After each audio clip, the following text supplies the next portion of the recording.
This podcast is part of the Planet Broadcasting Network. Visit planetbroadcasting.com for more podcasts from our great mates.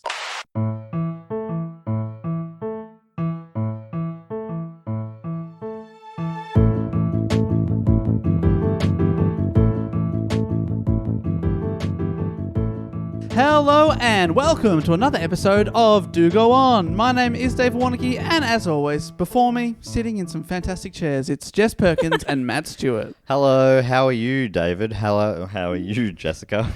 Dave, we have to answer at the same time. 1, 2, 3. Great. Good, thanks. Oh, How are you, Matt? I'm pretty good, thanks. You know, not letting the old COVID get me down. But if I'm being honest, it's been a bit of a bummer. Did you see on Friday, there was a tiger in Mexico that was born in a zoo there, and No. it was actually... They've named it COVID Warnicky. Well, it's so cute. You look at it, they have literally named it COVID. No. They named it COVID. Why? So the cutest little creature in the world. What were they thinking? Tigers have a pretty decent lifespan, don't they? Like, Yeah, for that'll sure. live... That's gone for decades, that thing. And will forget COVID-19. Hopefully. And it's just going to sound like a beautiful name. Oh, yeah. That's right. It's not that bad, I suppose. It's like all those kids that got named ISIS before that happened. And Yeah. they were like, we better change their names now. But I don't think they need to. Deep down, they'll always be ISIS. Yeah. They changed their name to COVID. Oh. How unlucky are we? Damn it. I can't believe it. Well, it's great that we're still able to podcast together, and we're still going to put out the episodes every week. But sadly, at the moment, we're not able to do live shows. And we had a whole bunch coming up this year. It was kind of going to be our year. Yeah. It was all nearly booked in. It was going to be our biggest year of live shows. My biggest year of stand-up touring as well. And that has all been fucked up by a little arsehole tiger named COVID. A freaking Mexican tiger. Which, as far as I know now, started a big thing. We were so close to booking in the US too. We had a promoter / producer. We had venues locked in, dates penciled in, and we were about a lawyer working towards getting our visa. We were about a week off hitting fire on the application, which means a lot of money would have been spent. Yeah. Thankfully, we didn't, because you wouldn't get that back. And right now, there's little to zero chance of getting a visa, and it's obviously not very safe to travel the world. And Australians have been locked down in our country. Actually, we can't leave.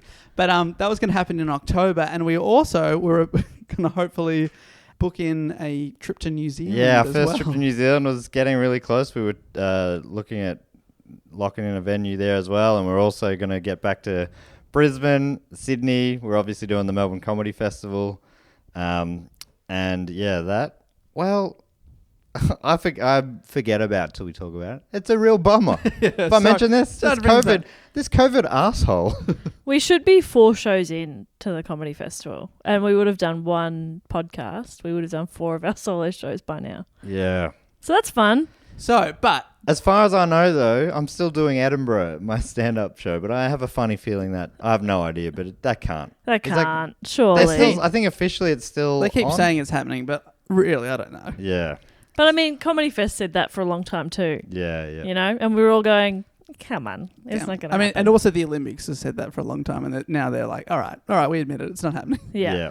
But there is good news. They've rescheduled the Olympics, and also we instead of doing these big live tours, which we will hopefully get back to next year. Hopefully, the world gets over this, and we can all resume our normal lives, and we can come and visit you in your home cities. But we have decided to try a new thing with the help of our good friends at Stupid Old Studios. Evan. Good old. From Stupid Old. And Emma. Evan and Emma, the double E's. And we have decided to do 4 live streamed podcasts on Saturday afternoons, Melbourne time, starting this Saturday. And the tickets are on sale now. People have already got really behind us, which is really, really nice. So cool. And you can buy season passes just like you could have done at the Comedy Festival, where you get to see all 4 streams for the price of 3. And they are in Aussie dollars. It's 12 Aussie dollars per podcast, which means it's about 15 US cents because the dollar's taken such a bad We hit. owe you if you're buying from America. So that's going to be sweet. And we're we're hoping to do these episodes will be released somewhere or another, like the normal live episodes are. Except people who hate hecklers won't have to deal with any of those because I don't think we'll have the technology to be heckled at. But I'll be heckling. Oh, okay, great. Yeah, So absolutely. normal episode. And so people will still be able to hear the edited audio versions. But if you want to see the unedited live video streams, plus we're going to have probably another. Won't put them all out, will we? Just like we did with live episodes. We may not put them all out. So if you want to see them all, And probably the best also, way. we'll probably do some sort of interactive section at the end of the show as well, which also won't go out in bit the of a normal chat. feed. So yeah, tickets are available. So it's 12 p.m. I believe on Saturday afternoons, Melbourne Australian time on the east coast of Australia anyway, and which equals to be about Friday night in the US. Yes, and as you go further east in Europe, I think the later it gets Yeah, so it might be on quite Friday night. It might be quite late in the UK, but we're going to leave it up for about 24 hours afterwards. So even if you don't want to watch it live in the actual moment, you can go to bed and wake up and the link will be there. Ticket holders will be able to see it for 24 hours, so that's cool. Yeah, so get involved. The ticket link is in the description of this episode. And Depending on where we're at in Australia, the original plan was we were going to do it at the studios, but it's looking more and more likely that we're going to be coming to you live from our relative lounge rooms, which is kind of fun as well. Yeah. You'll see. It'll be interesting to see us all side by side. David sitting in his ivory tower chair. Tower chair, that's what he calls his throne. Jess, more what of a high are you chair. going to be sitting on? Probably the bathroom. It's got the best Oh. reception. I hadn't thought about that. I could do it from the bath. I would love that. The water starts very bubbly, and as it dissipates, we lose viewers. Oh, can we get some pixels? Can we get some pixels? Anyway, we should get into the show, but Right, on I'm the really show. excited about it. I'm so glad that Stupid Old have been able to help us out to do that. We should because- also say that our good friend Josh Earl, who hosts one of our favourite podcasts, also on Planet Broadcasting, Don't You Know Who I Am? He's also doing 2 of the Saturdays.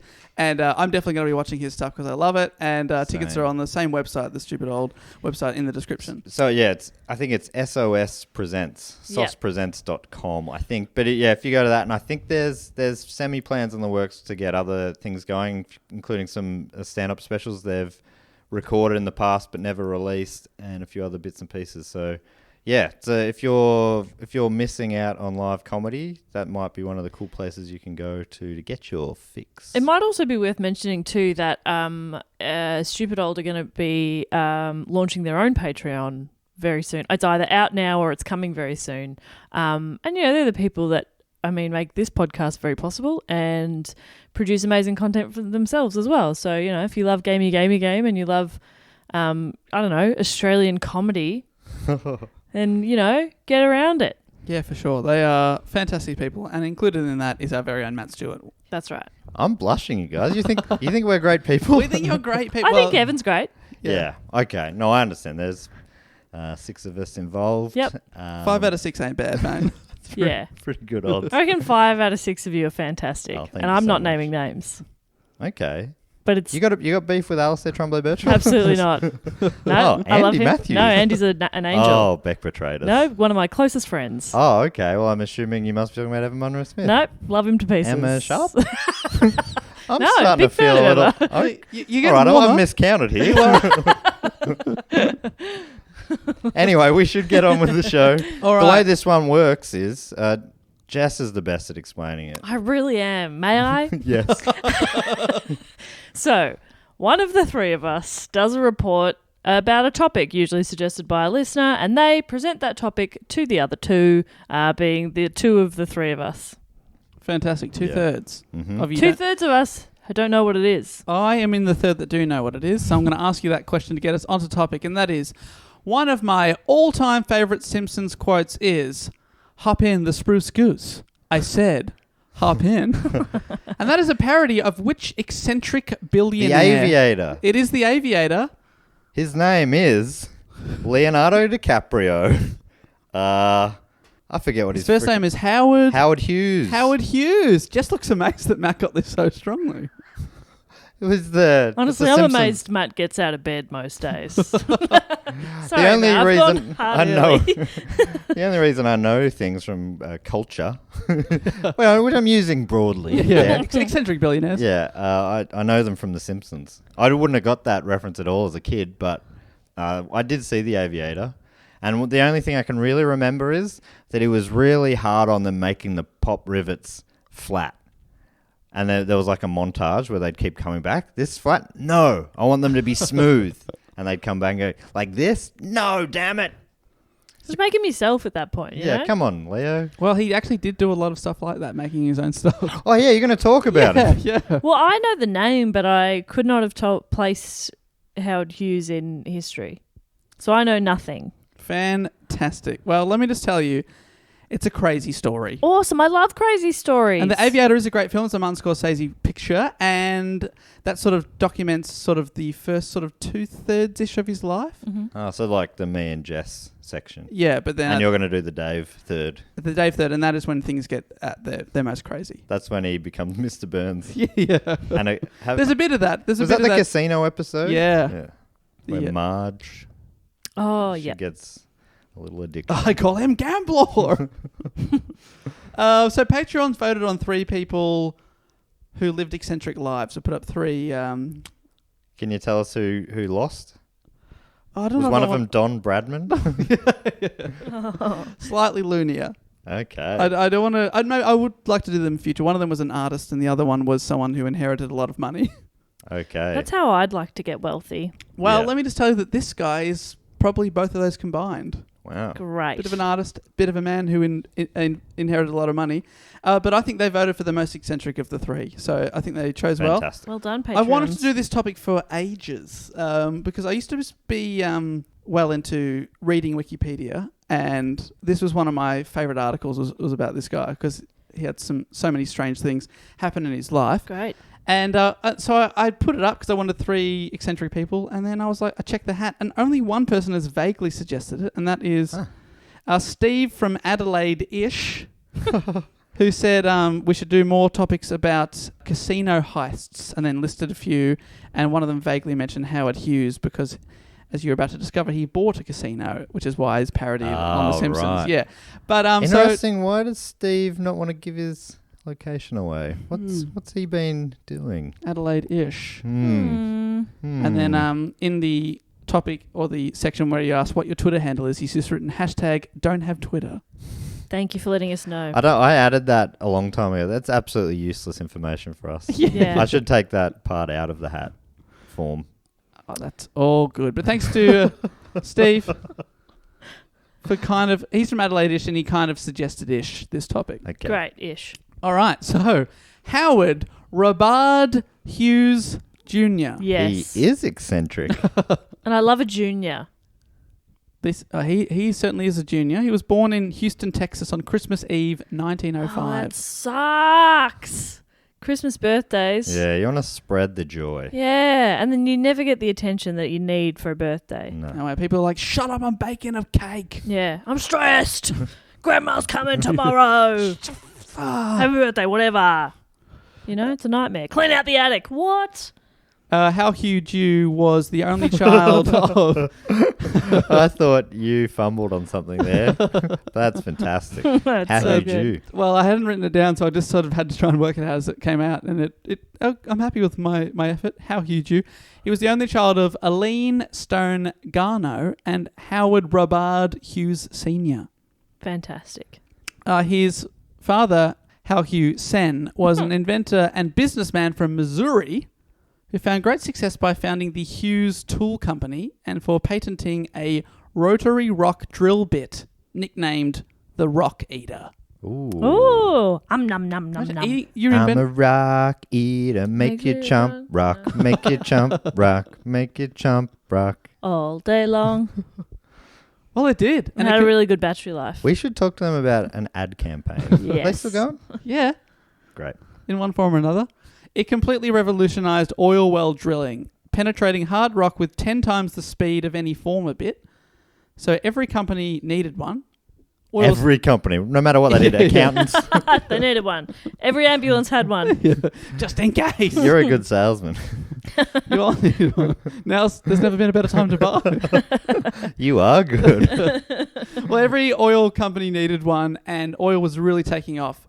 So this made Howard Hughes Sr. a very, very wealthy man. Fantastic. His father was frequently away on business, so young Howard was raised mostly by his mother, Aline, who was a socialite who had a paralyzing fear of germs and illnesses, particularly polio, something that she imparted onto her son and would affect him throughout his life. And I mean the fear, not polio, just the way that came out. But a specific fear of polio. Because, well, to be fair, back then, if you got it, it was pretty bad news. Yeah. And a lot of people would get it. Right. What is polio? This is not for me. This is for listeners who might not know. It affects your legs. Okay. Eventually, I think you become wheelchair bound. Oh, right. Yeah. Wow.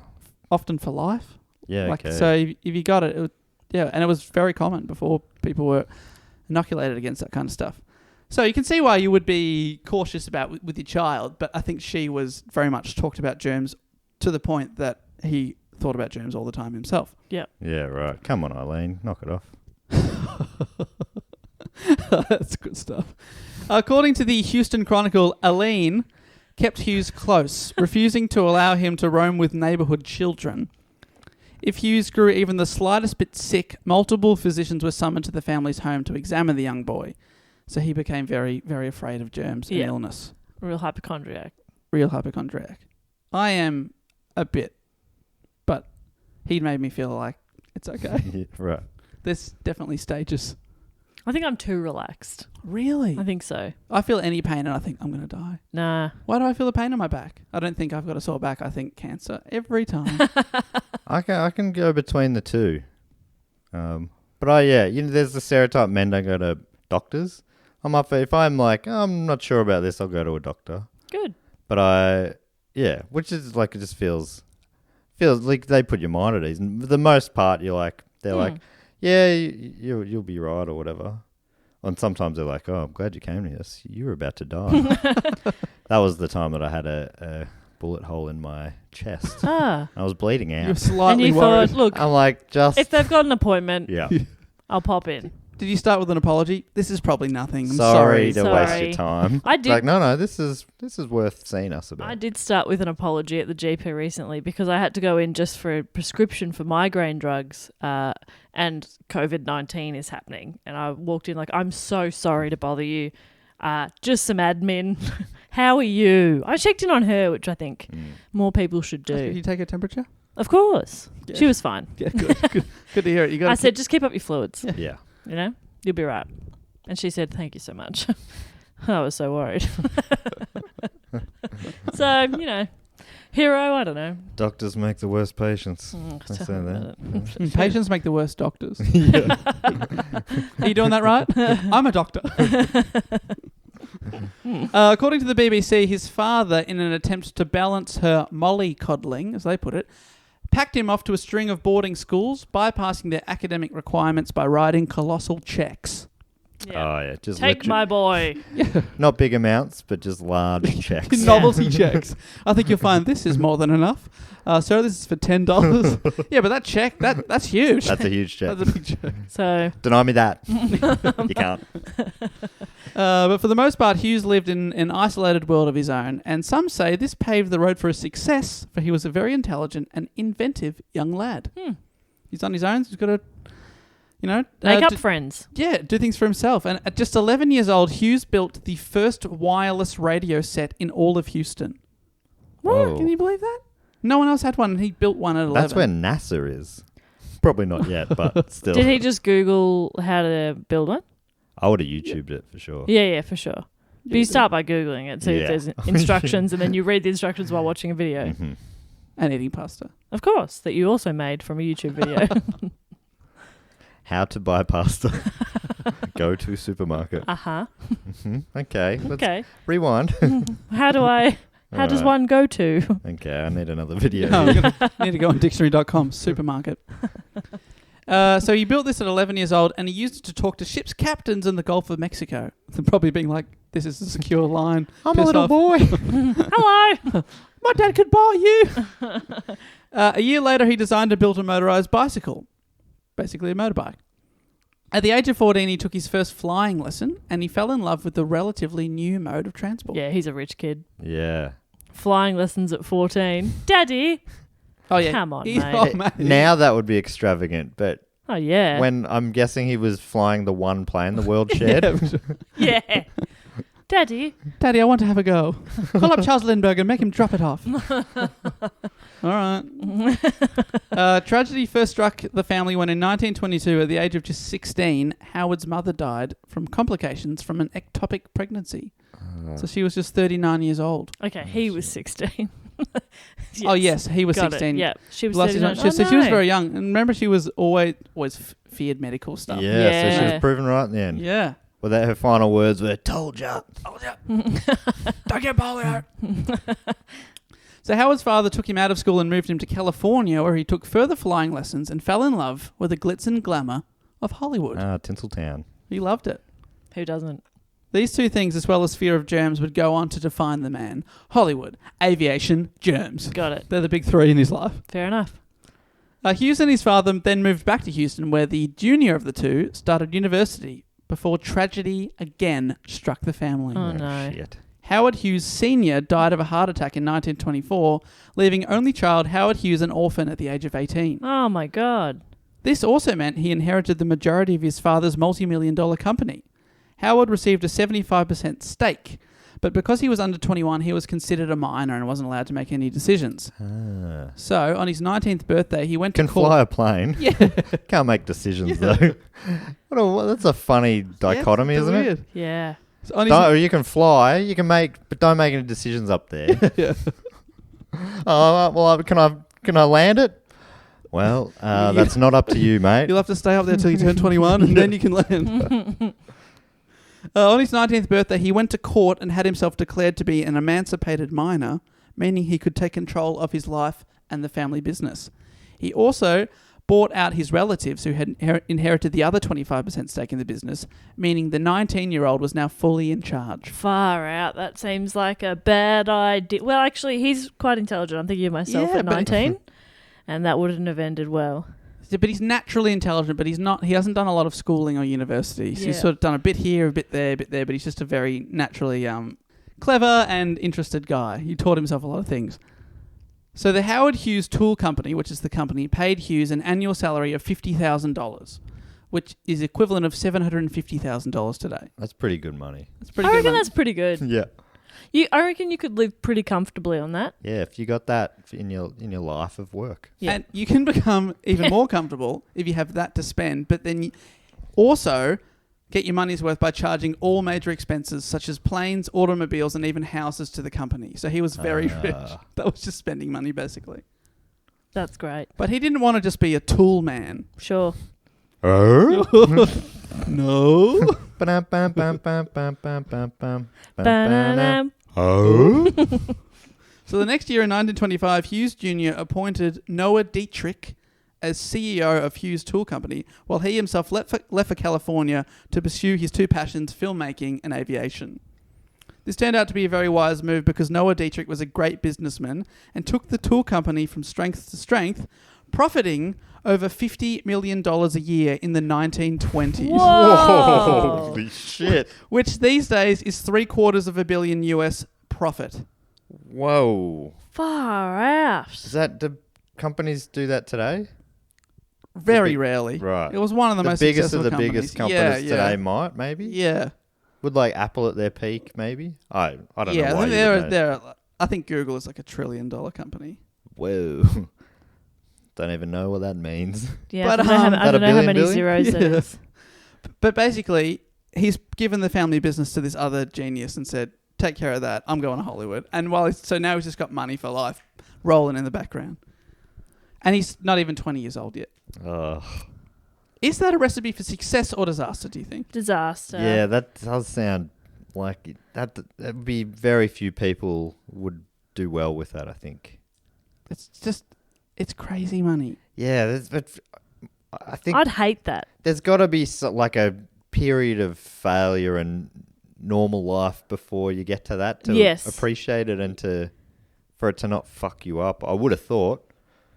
But no. And that's why I've been preparing my whole life for being wealth. a multi-millionaire. I'm preparing for wealth, yes. Yeah. I think I'm almost ready. If anyone wants to benefact me, that could be the name of our new podcast. Benefact me. And it's just us begging for benefactors to give us millions. Please. Please, Millions. Yeah. I'll take nothing less.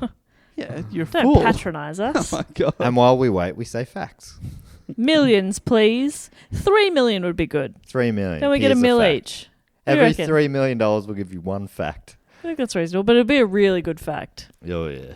So he's moved to Hollywood and he has a lot of ambitions. This is what Howard Hughes said when he moved to Hollywood. I intend to be the greatest golfer in the world, the finest film producer in the world, the greatest pilot in the world, and the richest man in the world. And he said that at 19. It's pretty interesting because I've been watching Tiger King, and one of the people in that, she says, I believe that people should only have one thing they're good at, which I thought was quite sad. That was quite a bleak outlook on the world. Right. They're like, I make a really good spaghetti, and that's all I, know. Oh, So God, it's like, imagine your thing is spaghetti. Damn it. yeah. Damn it. You only got one thing that you're Which good I've watched at. the whole series. I can't remember. Carol says that in like the first episode. Right. And she's talking about, saving big cats. But so she's like, this is like, you only have one thing, which I was like, well, I don't know if I agree with that. But this guy going, I'm going to be the greatest at 4 or 5 things. Yeah, so he said greatest golfer, finest film producer, greatest pilot, and richest man in the world, which 4 things. sounds a little bit crazy, but he did most of those things. Right. There is a difference between being good at something and being the greatest in the world too, right? Yeah. So there's a big difference between what Carol's outlook. I think somewhere in between is true. Yeah. I I want to be the greatest in the world at one thing and good at two I things. don't want to be the greatest in the world at anything. That's a lot of pressure. I just want to survive. I just want to be the greatest in the world at making spaghetti. Or whatever you said before. Well, I'd keep working because I've had your spaghetti. Oh. And it's pretty great. Yeah, it's pretty great, It's but not it's not the best best in the in the world. It's not how Mama used to make it. No. It's still pretty good, though. Well, I am actually 1/8 Swiss Italian, so 16th, mate. 1/16, Come on, get the maths right. I know your life better than you. So, yeah, that sounds crazy. He did do most of these things except golf, which he later gave up. All right. But the other stuff, that's definitely on the table at this stage. Far out. how good at golf did he get?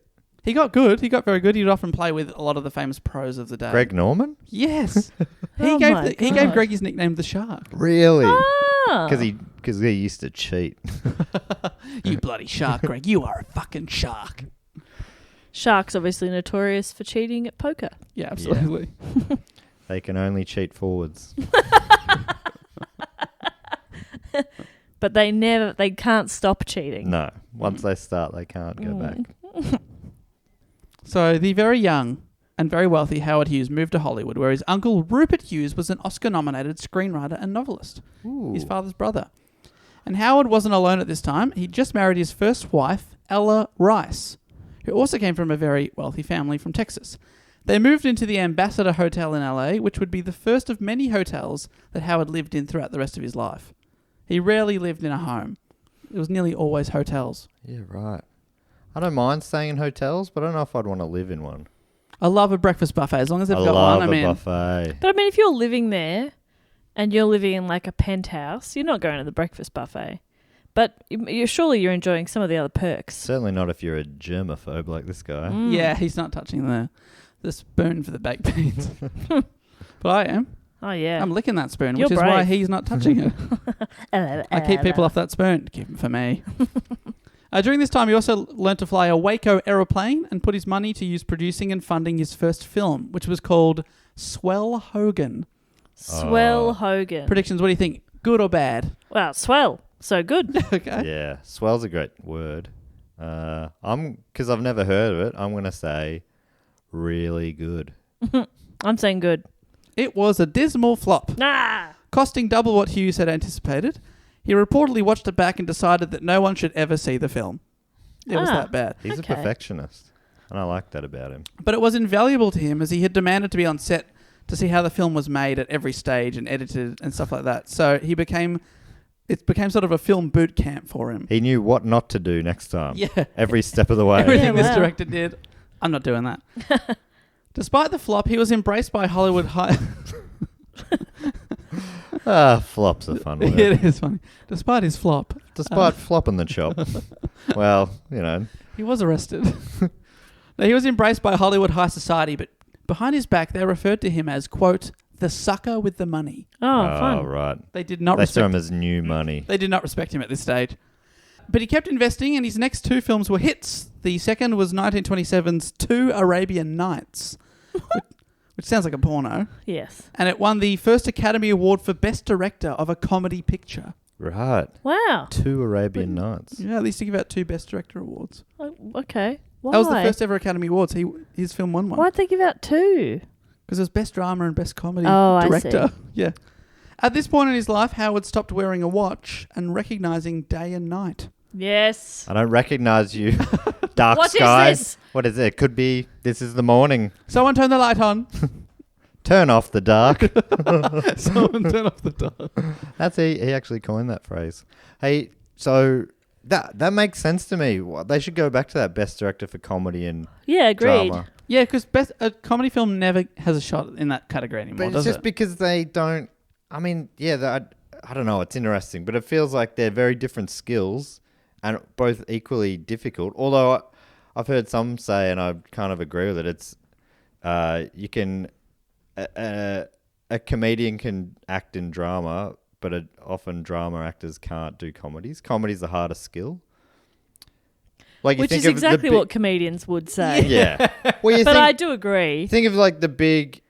How many? I guess there are examples both ways, but you think of big comedy actors who you'd never guess could do well in drama, like Jim Carrey, Yep. Adam Sandler. They're like the absolute sort of almost jokey goofball actors. Robin Williams. Who do amazing very true. straight drama roles. Yeah. And there wouldn't be anywhere near as many examples going the other way, I don't No. think.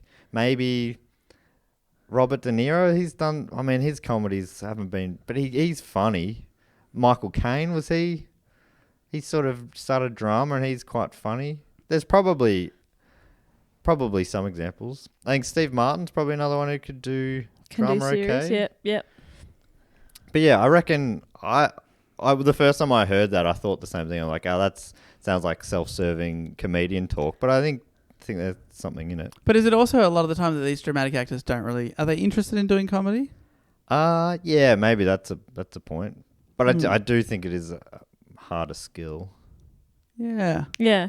I can definitely see even I can't do both. even in theatre, or I've done like sketches and stuff for filmed sketches and stuff, working with serious actors who are doing comedy, and you can see them struggle.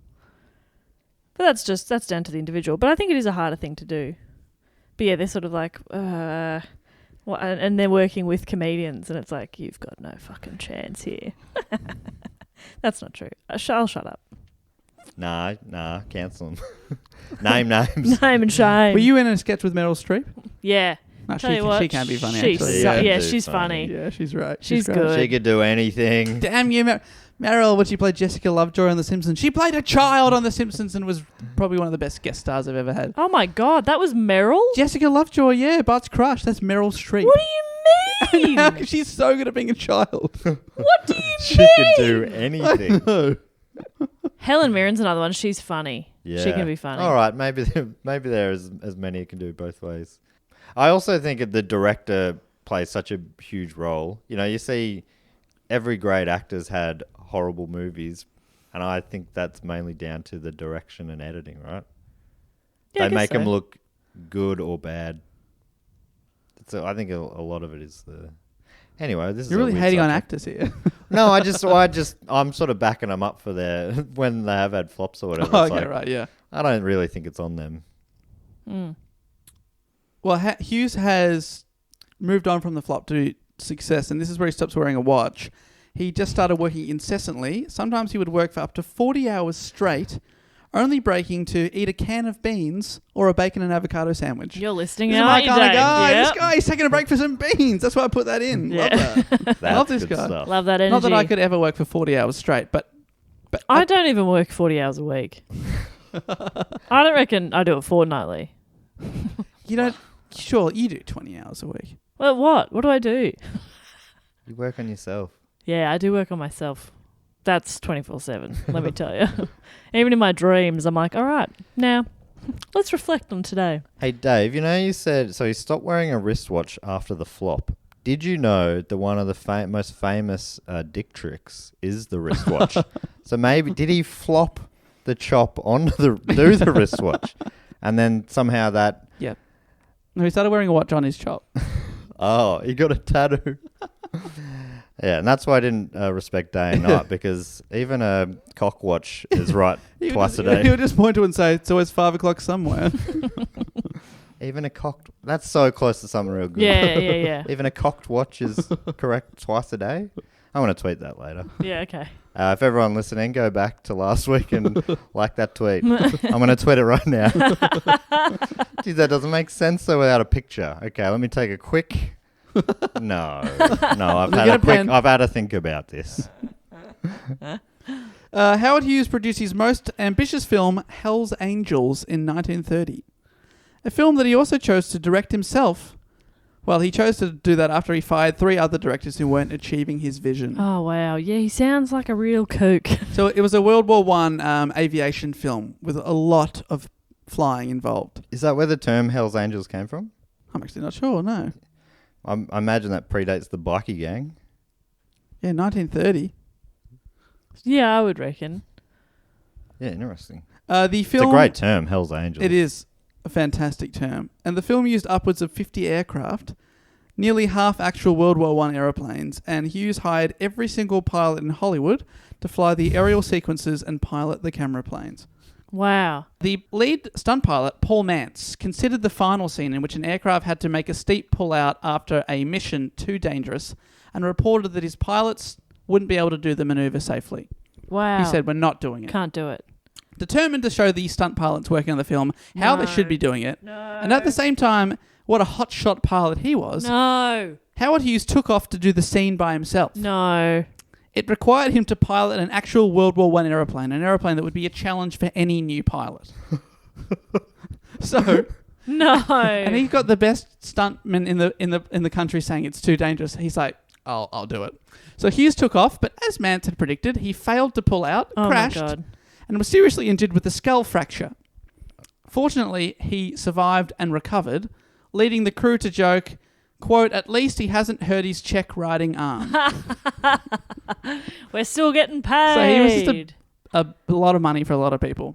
But 3 other pilots did crash and die whilst making the film, which went millions of dollars over budget in a time when most films didn't even cost $1 million to make. Wow. His went millions over. He just kept throwing money at this thing. It was shot without sound at first. It was a silent picture. But it took so long to make the film, by the time it was done, Hughes discovered that the talkies were all the rage. So people had started talking in movies.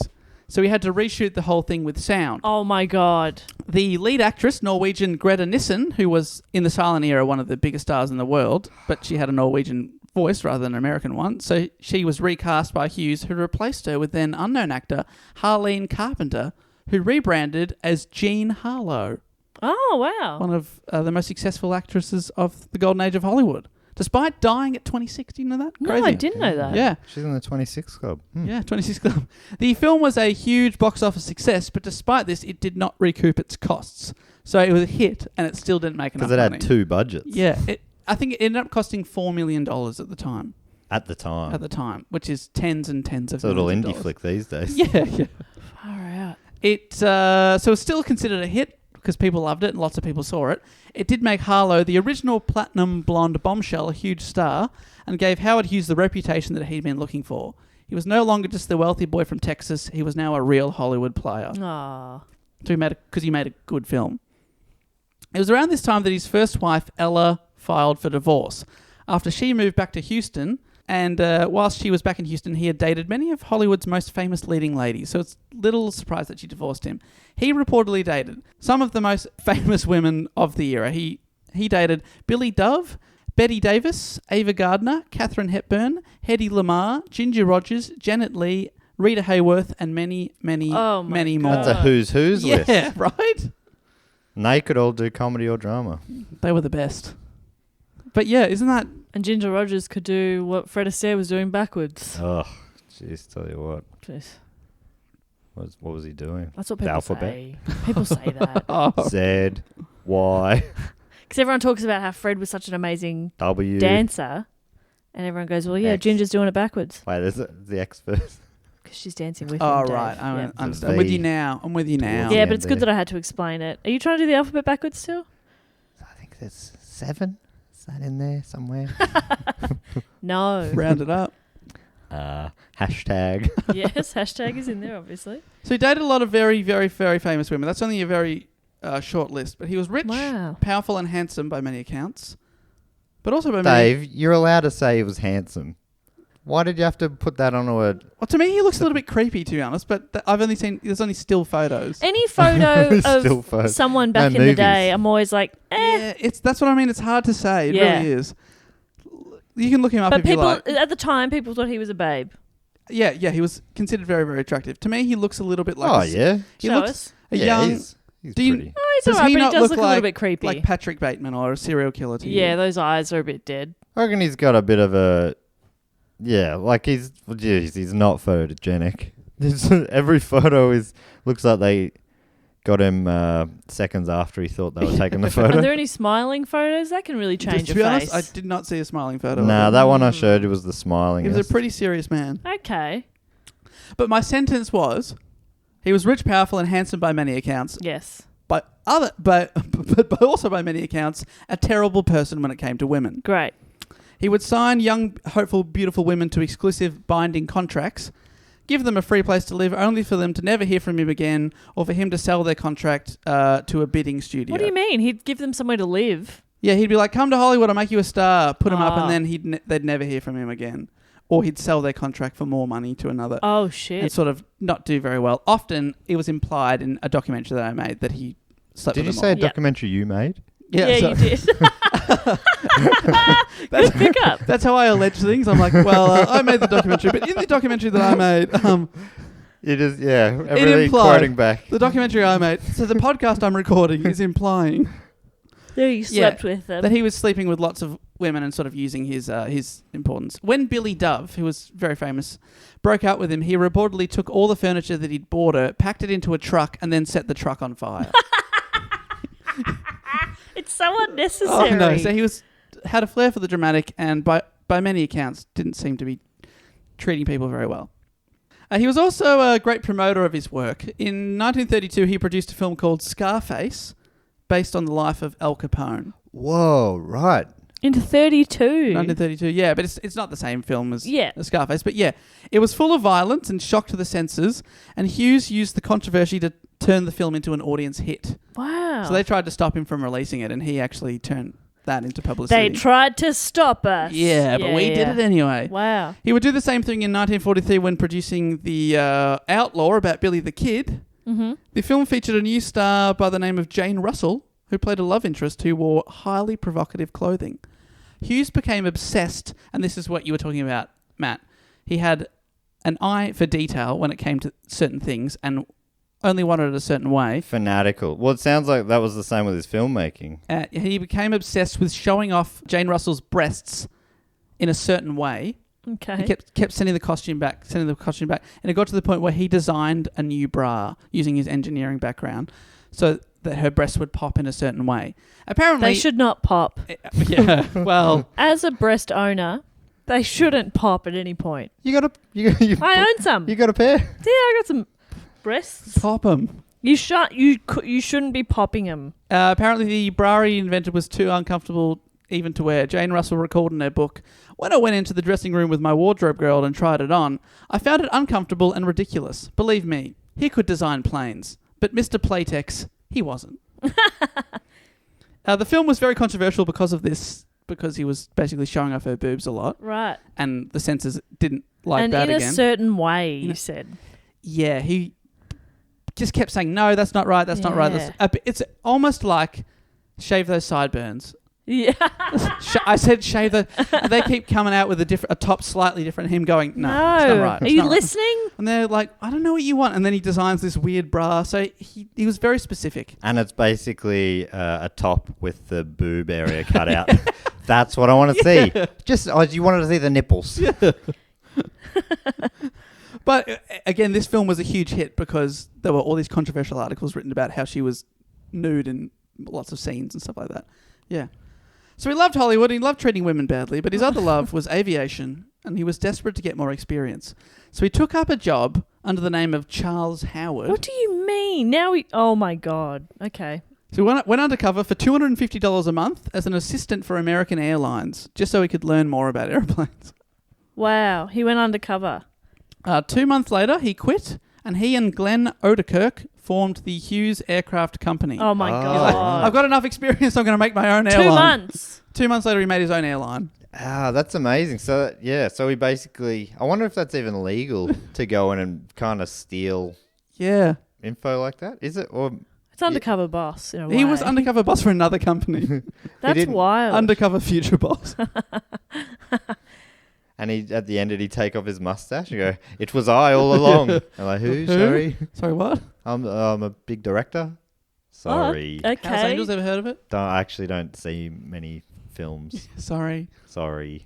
Oh, sorry. Do you want me to bring someone else in? Maybe they'll recognise you. Yeah. No, it's okay. It's okay. Thank you, though. Thanks for your time. Bye, Charles Howard. It's Howard Hughes. Okay, of course it is, Yeah, matey. good Good on on you, you, Charles. I'm one of the richest men in the country. Sure Okay, you are, mate. Charles. See ya. We'll send that $250 in the mail. I don't need it. Sure you don't, mate. All right, mate. So he formed the Hughes Aircraft Company. The aim was to build the world's fastest air racer, which he called the H-1. Howard Hughes designed and built the plane himself. So this is what we're talking about. Stop with it. the rivets being so specific. On September 13th, 1935, Hughes, flying the H-1, set the land plane airspeed record. No. Wait, whoa, okay, let me get my head around this. Land, plane, air speed. So Break that down. That's as opposed to a seaplane, Okay. which apparently at the time could go faster. Ah. So yeah, it was taking off from land. It was measured at 352 miles an hour or 566 k an hour. This was the last time in history that the world airspeed record was set in an aircraft built by a private individual. Wow. So he built it himself and then set a world record, which is crazy. In 1937, he set a new transcontinental airspeed record by flying non-stop from Los Angeles to Newark in 7 hours, 28 minutes, and 25 seconds. So Newark, New Jersey. the fastest time to fly from one end of the US to the other. He broke that world record. And then the next year, 1938, he set his sights on the record time for the fastest flight around the world. He took off from New York, dipping his wings over then-girlfriend Katharine Hepburn's house. No. Huh? She was in The Aviator as well, Kate Blanchett. Ah, The that's only right. person to ever win an Oscar for playing another Oscar winner. Oh, wow. That's a cool. great fact. Yeah. $3 million, please. Yes. Oh, yay. We've got $1 million. So yeah, she's featured heavily in that film. I'm going to buy Skittles. How many? Just a little pack. Million You're packs? not ready for wealth. I don't want to go overboard. Gold Skittles, please. This is how rich that he was.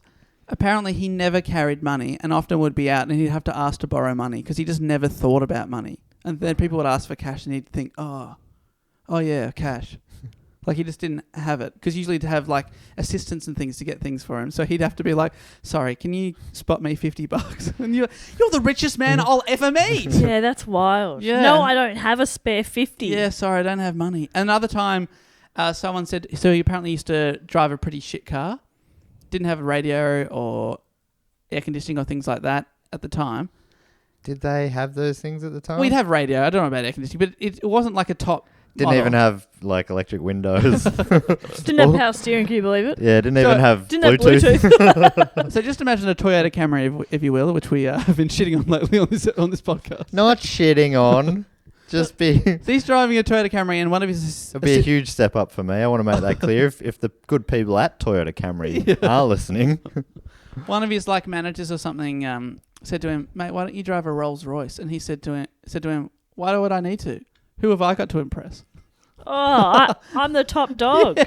What about I don't give a shit about what any of you think. People know how rich I am. It doesn't matter. But yeah, I love the idea of not carrying money and then you are so rich but still having to borrow money. It's so stupid. Anyway, so he took off on the trip around the world. It wasn't smooth sailing. He nearly flew into a mountain range in Siberia that someone had apparently forgot to put on the map. He was busy tipping his wings to another hot bird. How are you? Oh, shit. Dips me wings. But on July 14th, 1938, he returned to New York just 91 hours after setting off, meaning he'd beaten the old world record by 4 days. Does that mean 91 he hours? wasn't there was another pilot and they did tag teaming or whatever? Well, this is a guy that works for 40 hours at a time. I reckon he just did it all. No, there was a co-pilot and I believe a navigator on board. And they had to stop 17 times to refuel. Yeah, they stopped. I think it was at least 6 times. Yeah, but yeah, he beat the old record by 4 days. You got to stop, stretch Whoa, the legs. that's something like halving the time almost. No, Yeah. it's not. But it's taken a big chunk off. Wow. I think it's better than half. Yeah. Why do I know nothing about this guy? 91 hours and he took 4 days So off. he took 96 hours off, Wow. which is That's wild. crazy. So he built his own plane, set the fastest speed record. Then he built got the record for one side of the country to the other. Now he's got the record for around the world. Previously, he'd really been only known for his wealth and relationships. So his girlfriends were usually more famous than he was, Katharine Hepburn and people like that. But now he was celebrated as an American hero, receiving multiple parades in his honor. Oh my God. Like the olden days was such a funny time. Can you imagine now someone does something fast, or like flies a plane? we put a Would parade you even on? know about it? No, you wouldn't. Would There'd you be go an to a article or parade something. about it? No. What do you get parades for these days? The AFL Grand Final. Yeah, well, all right. That's culture, though. But that's the only parade I can think of. Moomba? Is there a parade for Yeah, the Moomba? Moomba There parade, is, the yeah. king and queen, wasn't... Naz. I think, yeah.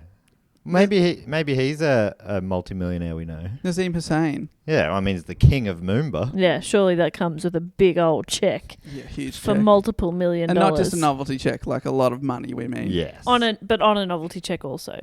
Yeah. Best of both worlds.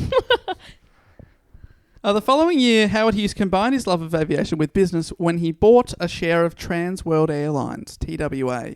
Eventually, he acquired 78% of its stock, so he just bought an airline. Holy shit. He conceived the original design for a Lockheed Constellation, which is a 40-passenger transcontinental airliner with a range of 3,500 miles or 5,600 that could fly easily from one side of the USA to the other with 40 passengers on board, which at the time wasn't a very common thing. So that was a huge success for Transworld Airlines. Did they have stewards serving snacks? I think it was a much more glamorous affair back in the day. People would wear suits and things like that to go traveling. People would dress up. Yeah. Yeah, I picture people wearing suits just day to day. But I see people fairly dressed up on planes sometimes, and I'm so perplexed by it. I don't like long haul flights. How Yeah, dressed up do you mean? Like I've seen like women in high heels and men in suits and stuff. I'm watching Lost, and a few of them, I'm like, you were wearing that on a plane? Like one woman's just in like a halter neck like dress. And I'm like, oh, you'd be so cold on the plane wearing that. Yeah, maybe she was going straight to the opera at the other end. Yeah, or that's something. true. I mean, you do you, but I'm always in trackies. Like, you got to be comfy. What are you doing? Dave always wears tailored jeans. There's no... I do not wear tracksuit pants in public, I'm afraid. I will not stoop. That's why Matt and I are way more comfortable on our long haul flights. That's true. Although Dave's little legs don't hit the floor, so Yeah, that's we're sort true. of more comfortable in other ways. He can lie I'm down. less comfortable in other He ways. just curls up in a little ball like a cat I on don't the even seat. recline to lie down. I lean forward. Have you got a smaller chair? You got a booster seat back there? Sometimes I put him in my pocket. Yeah, and he gets real snug. Yeah. It's so cute when you put him in there and he's just all snuggled. It's like, oh, there he is. But we have lost him a couple of times. That's true. That's very People are true. always surprised when they see photos that you're like the same height as me and Jess. Like, hey, you really make him out to seem smaller. But I fully picture to be small. Apart from when I'm standing next to you, Yeah. I picture you to be pocket size. I picture you like living in a little can of beans. Hello. An empty can or a full can of beans? Half full. Oh, thank goodness. So there's still beans to eat. Yeah. But there's room to breathe. Yeah. Best of both worlds. Yeah, that's the best of both. Would you live in beans, Dave? I could. Okay. If you want an update on this Good to know. cock watch tweet, 5 likes. Okay. What was the wording that you went for? Well, this is the thing. I didn't really put any time on it. I said, even a cock watch is right twice a day. And then I realised that doesn't make a lot of sense. Like, what's a cock watch? People are wondering. So I replied to myself and said, for this one, imagine a cock with a tattoo of a watch on it. And that's also got 5 likes. That's good stuff. Good. It's good when the explainer gets more, or the same, or possibly more likes. I think later on I might need to add a little more info. One more round. And Guys, it's so hard to tweet and podcast at the same time. But I make it work. Yeah, somehow I still came up with a Peabody Award-winning tweet. Well, that's a little prediction, but obviously with COVID, tweet quality has dipped, and I reckon I'm up for a Peabody this year. Which I don't know what it is, but it sounds cool. Peabody. It's fun to say. Yeah. It was funny. All right. During World War II, Howard Hughes' focus turned to military aircraft, and he began designing planes, many of which were under government contracts. Okay. The first he designed, but not under one of these contracts, was a bomber called the Hughes D-2. Of course. It had to be abandoned after lightning hit the hangar that it was stored in and everything burnt down. That is unlucky. Not a good start. Ooh. Another one that didn't go so well was the amphibian aircraft Sikorsky S-43, which Hughes piloted but crashed. Again, he walked away from the crash only with a large gash on his head, but 2 other employees weren't so lucky and were killed. Oh, no. Holy shit. But probably he's most famous of his 4 plane crashes in his lifetime. Jesus Christ. 4. And, no spoilers, unless did any of them take him out? No. He survived all 4. Wow. But probably his most famous, and this one is in the Aviator, occurred on July 7th, 1946, when test flying the U.S. Army Force reconnaissance aircraft, the XF-11, and he was flying it above Los Angeles. Hughes had been flying for an hour, twice as long as the agreed half-hour test, when an oil leak began to affect the right-hand propeller. It began to pull sharply to the right and rapidly lose altitude. Hughes could have parachuted out, but he elected to see if he could solve the problem manually. So he got out on the wing with a screwdriver in his mouth. Getting out there, getting juddering in there. Get out a bit of gum, put it in the hole. He could not solve the problem manually, so he aimed to perform an emergency landing on the Los Angeles Country Golf Club. Sadly, he didn't quite make it and landed about 300 meters short of the golf club, clipping A pillow factory. He clipped 3 houses, one of which was destroyed when it caught fire. Oh, my God. Hughes sustained significant injuries in the crash. This is the worst crash he ever had. Which included a crushed collarbone, multiple cracked ribs, a crushed chest with a collapsed left lung. His heart was shifted to the right side of the chest cavity. Wait, what? Did you know that was possible? Yeah, usually when it happens, you die. His heart was shifted. His heart gets moved over. His heart got moved to the other side. Could you just scooch over a bit, please? He had numerous third-degree burns as well, so he was burnt a lot. He was very injured, and most people thought he was going to die. Do burns get worse the higher or lower the number? High. Third's bad. It's how many layers of Normal sports rules. skin it's burnt I through. forget which ones are golf rules.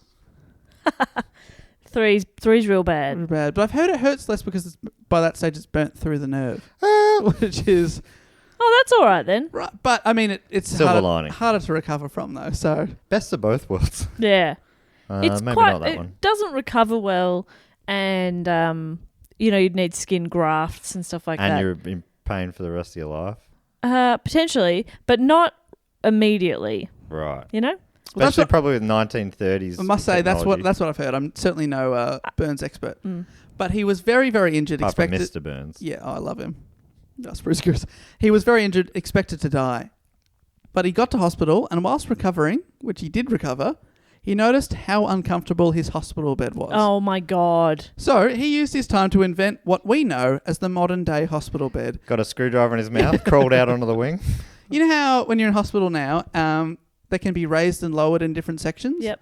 They didn't used to be able to do that. He invented He that. invented that. He came up with these plans and sent them to his assistants and said, "Can you change this?" He put hot and cold water that would help with his burns in the hospital bed. Oh. Yeah. So basically, he invented what we know as the modern day hospital So bed. in the end, it was good for the greater good that he went down that day. Yeah. That's amazing. And he survived. I feel like that is often the way. You need rich and important and powerful people to have a problem for it to filter down to the unpowerful plebs, like, yeah. the average people who suffer from something. They need someone from up top to, care about it enough to do something about it. Far out. That is wild, Dave.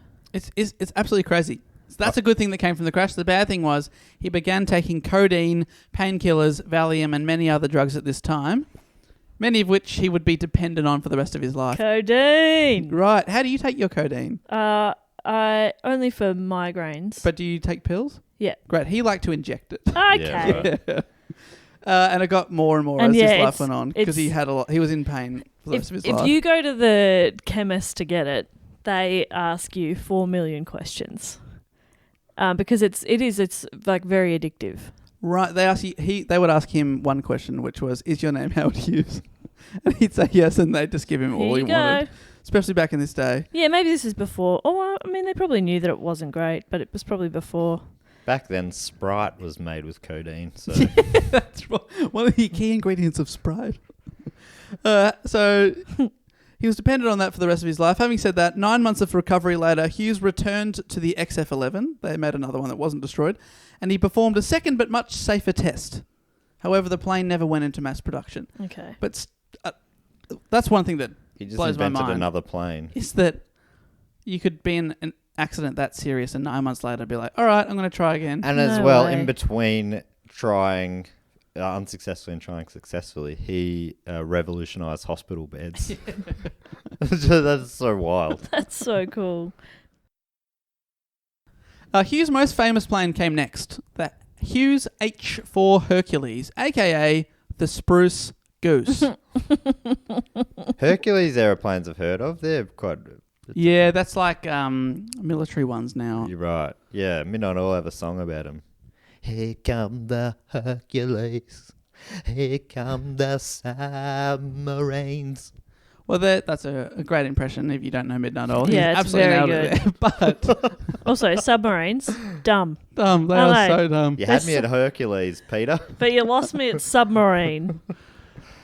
So the Spruce Goose, which was the nickname for it, was conceived as a giant flying boat for use during World War II. Jess, do you think that's dumb? It's sort of a reverse submarine. A isn't flying boat. Yeah. Yeah, I think that's dumb. It's basically a big seaplane. it? Yeah, a flying boat. But it was referred to as a flying boat. The US government contracted Hughes's company to design and build an aircraft that's capable of transporting 700 troops or a load of 60 tons across the Atlantic, because this is during World War II. Because of the lack of metal during wartime, Hughes proposed that the boat be built completely out of wood. Yes. That sounds good. Yeah. It's big. Aluminium's hard to get a hand on.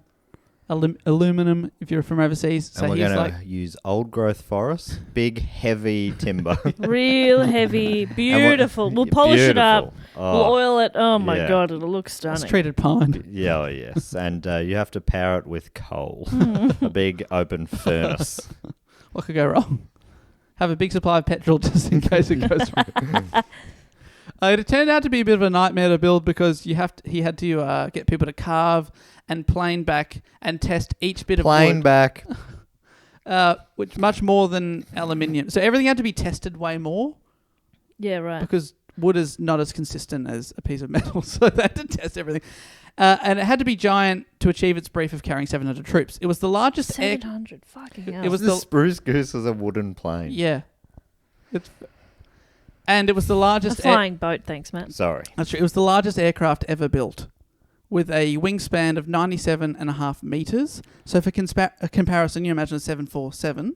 That has a wingspan of 67 meters. Yes, and this was how much? 97. Right. So it's 1.5 times. Surely just round it up to 100. Yeah. It's basically 100 meters of wing. Yeah, I'm imagining 100 meters on a track. And it was the biggest plane ever built until the Strata launch was flown last year. Right. Which is, did The you see this in the Titanic plane? of the sky. It's I didn't. and the Strata launch is one where it's used to launch stuff into space. It's actually got 2 cockpits, and they're Right. connected Ah. by a wing in the middle. Anyway, they look Is amazing. that the Richard Branson thing or something else?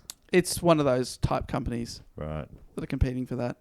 But the H-4 Hercules, so it's absolutely massive. It wasn't without its doubters and critics. It was nicknamed the Spruce Goose by the media, a name that Hughes reportedly detested. That is, despite the plane being mostly made out of birch rather than spruce wood. Right. Oh, But they just called it the Spruce Goose. He hated that name. Because it was wrong. That's why. It wasn't. Yeah. He's like, well, I don't care if you hate it. Just don't call it. Yeah. Call it the Birch Bastard or something. Spruce. I'm not using spruce. There were lots of delays on the plane, and the war finished before it could be completed. So both these planes, the XF-11 and the Hercules, were accused of being failures and waste of money. In 1947, Hughes was called to testify before the U.S. Senate, or a U.S. Senate committee, investigating whether he'd misused millions of dollars in government funds on the project. They'd spent $22 million, a fortune at the time, and only 2 prototypes of the XF-11 were ever produced. One crashed, and the Hercules hadn't even been flown yet. So they were like, what have you done with our government money? It sounds a lot like Australian government manufactured submarines. Remember, we've spent so much money on them and they've just never been used. Yeah.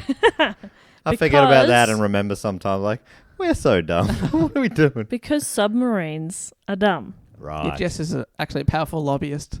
She's destroyed the submarine industry. I think they're dumb. They're so funny. Am I right? I might be misremembering that. But we put billions in. And then I think they were like, the technology was superseded before they were finished and they had heaps of problems anyway. I think that rings a bell. I think they're still making them. I think it's in Adelaide they're making them. Yeah, But I think- F-class or something? I think it's, by the time they're finished, they will be superseded. Maybe that's it. Right. So it's I think there were ones before these that maybe had the... Anyway. and they the cost is literally in the billions for that. So that's crazy. Anyway, important for us to have submarines. Yeah. Yes.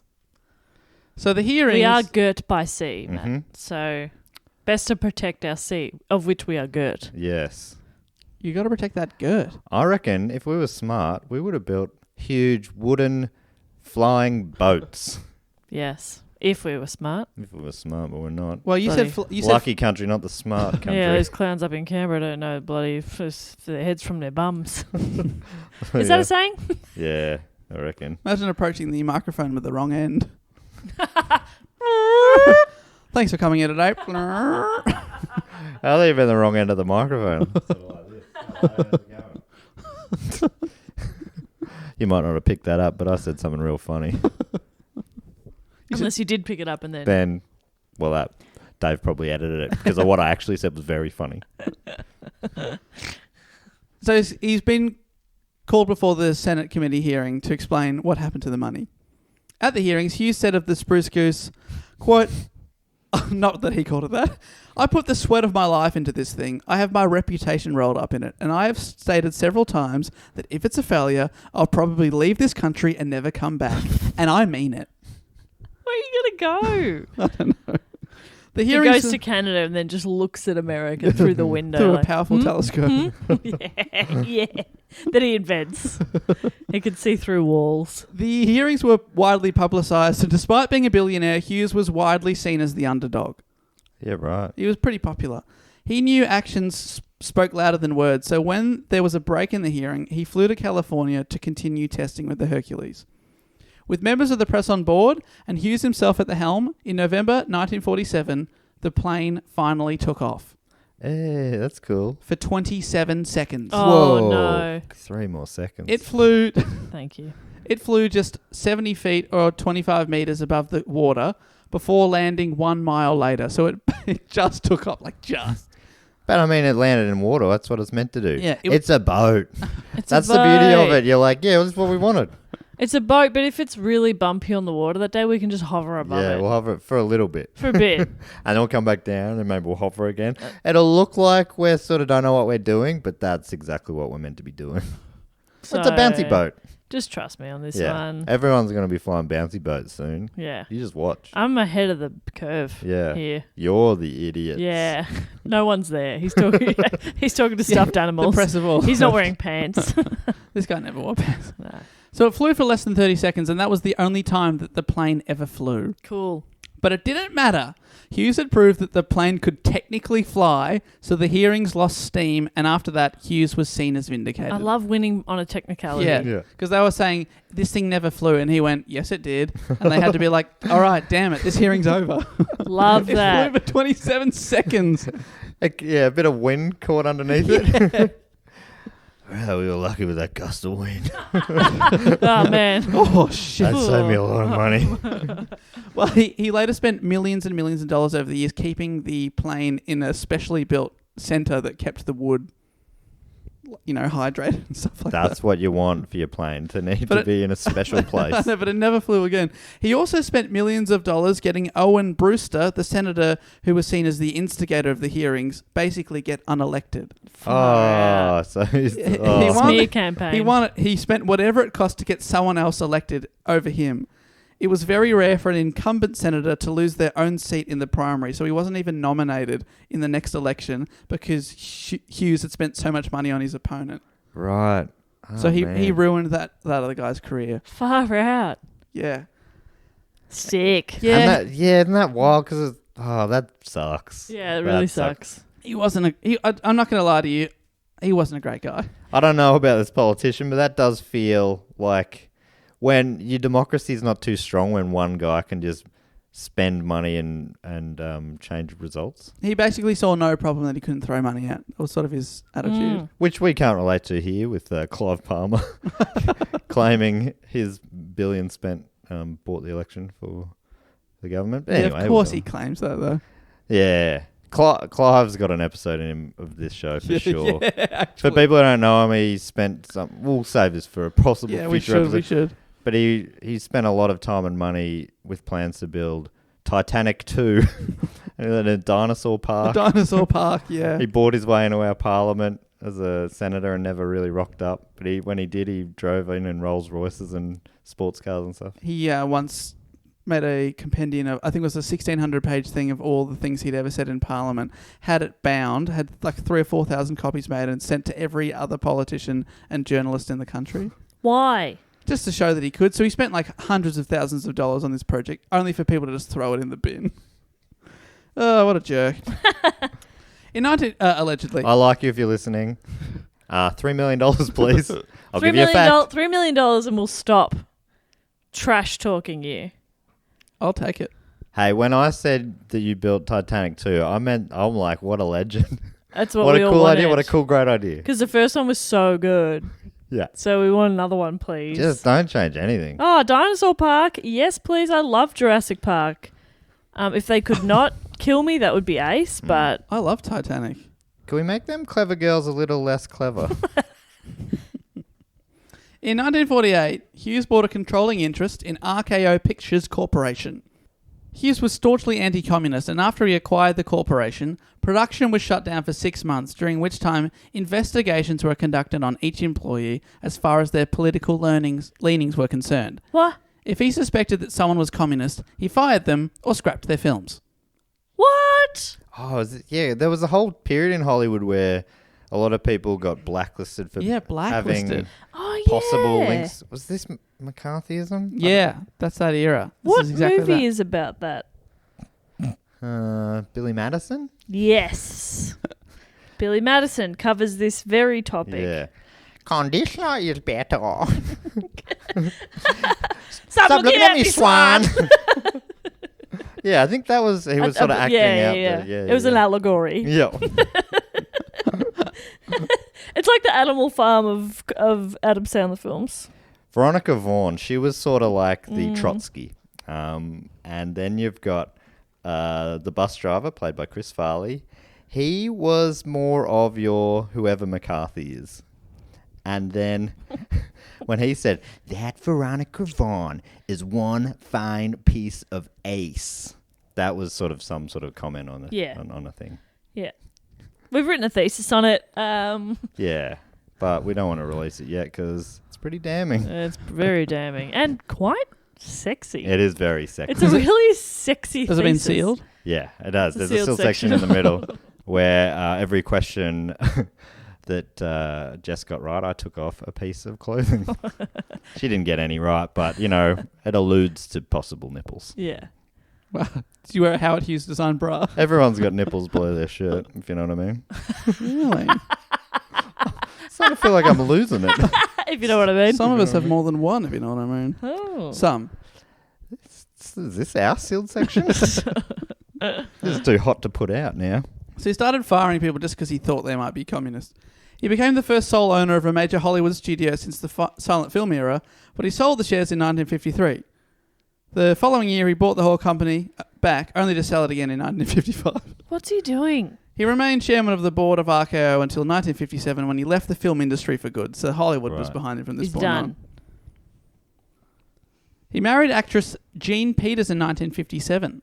The two had an earlier relationship and they just sort of rekindled their love. At the time, he apparently kept asking her to marry him, and finally they got together in 1957. But this is where his behaviour starts to take a bit of a wild turn. This is the final third. Right. Yeah. So you're blaming her? Absolutely not. No, no way. Just coincidence. No, I absolutely feel sorry for this lady. Oh, no. Around this time in the late 1950s, he went into complete seclusion. Great. Which we're kind of doing now. Yeah, honestly, he would be thriving in the current environment. I'm doing a lot better than I thought I would, to be honest. He would often wash his hands until they bled. That's how much he hated germs. So in this current era of us washing our hands, he would laugh at the 20-second rule and say, I'll raise that He's to like, 200 oh, cute. seconds. You're singing happy birthday while you do it. I'm bleeding. Yeah, but I'm reading War and Peace whilst washing my hands. And then I start again. He had developed obsessive-compulsive disorder over the years and had become obsessed with germs. In one of the few times he lived in a home rather than a hotel, remember I said he lives in hotels, Yeah. he bought a modest-sized house but installed air purifiers intended for shopping centres to ensure the air was clean. Okay, love that.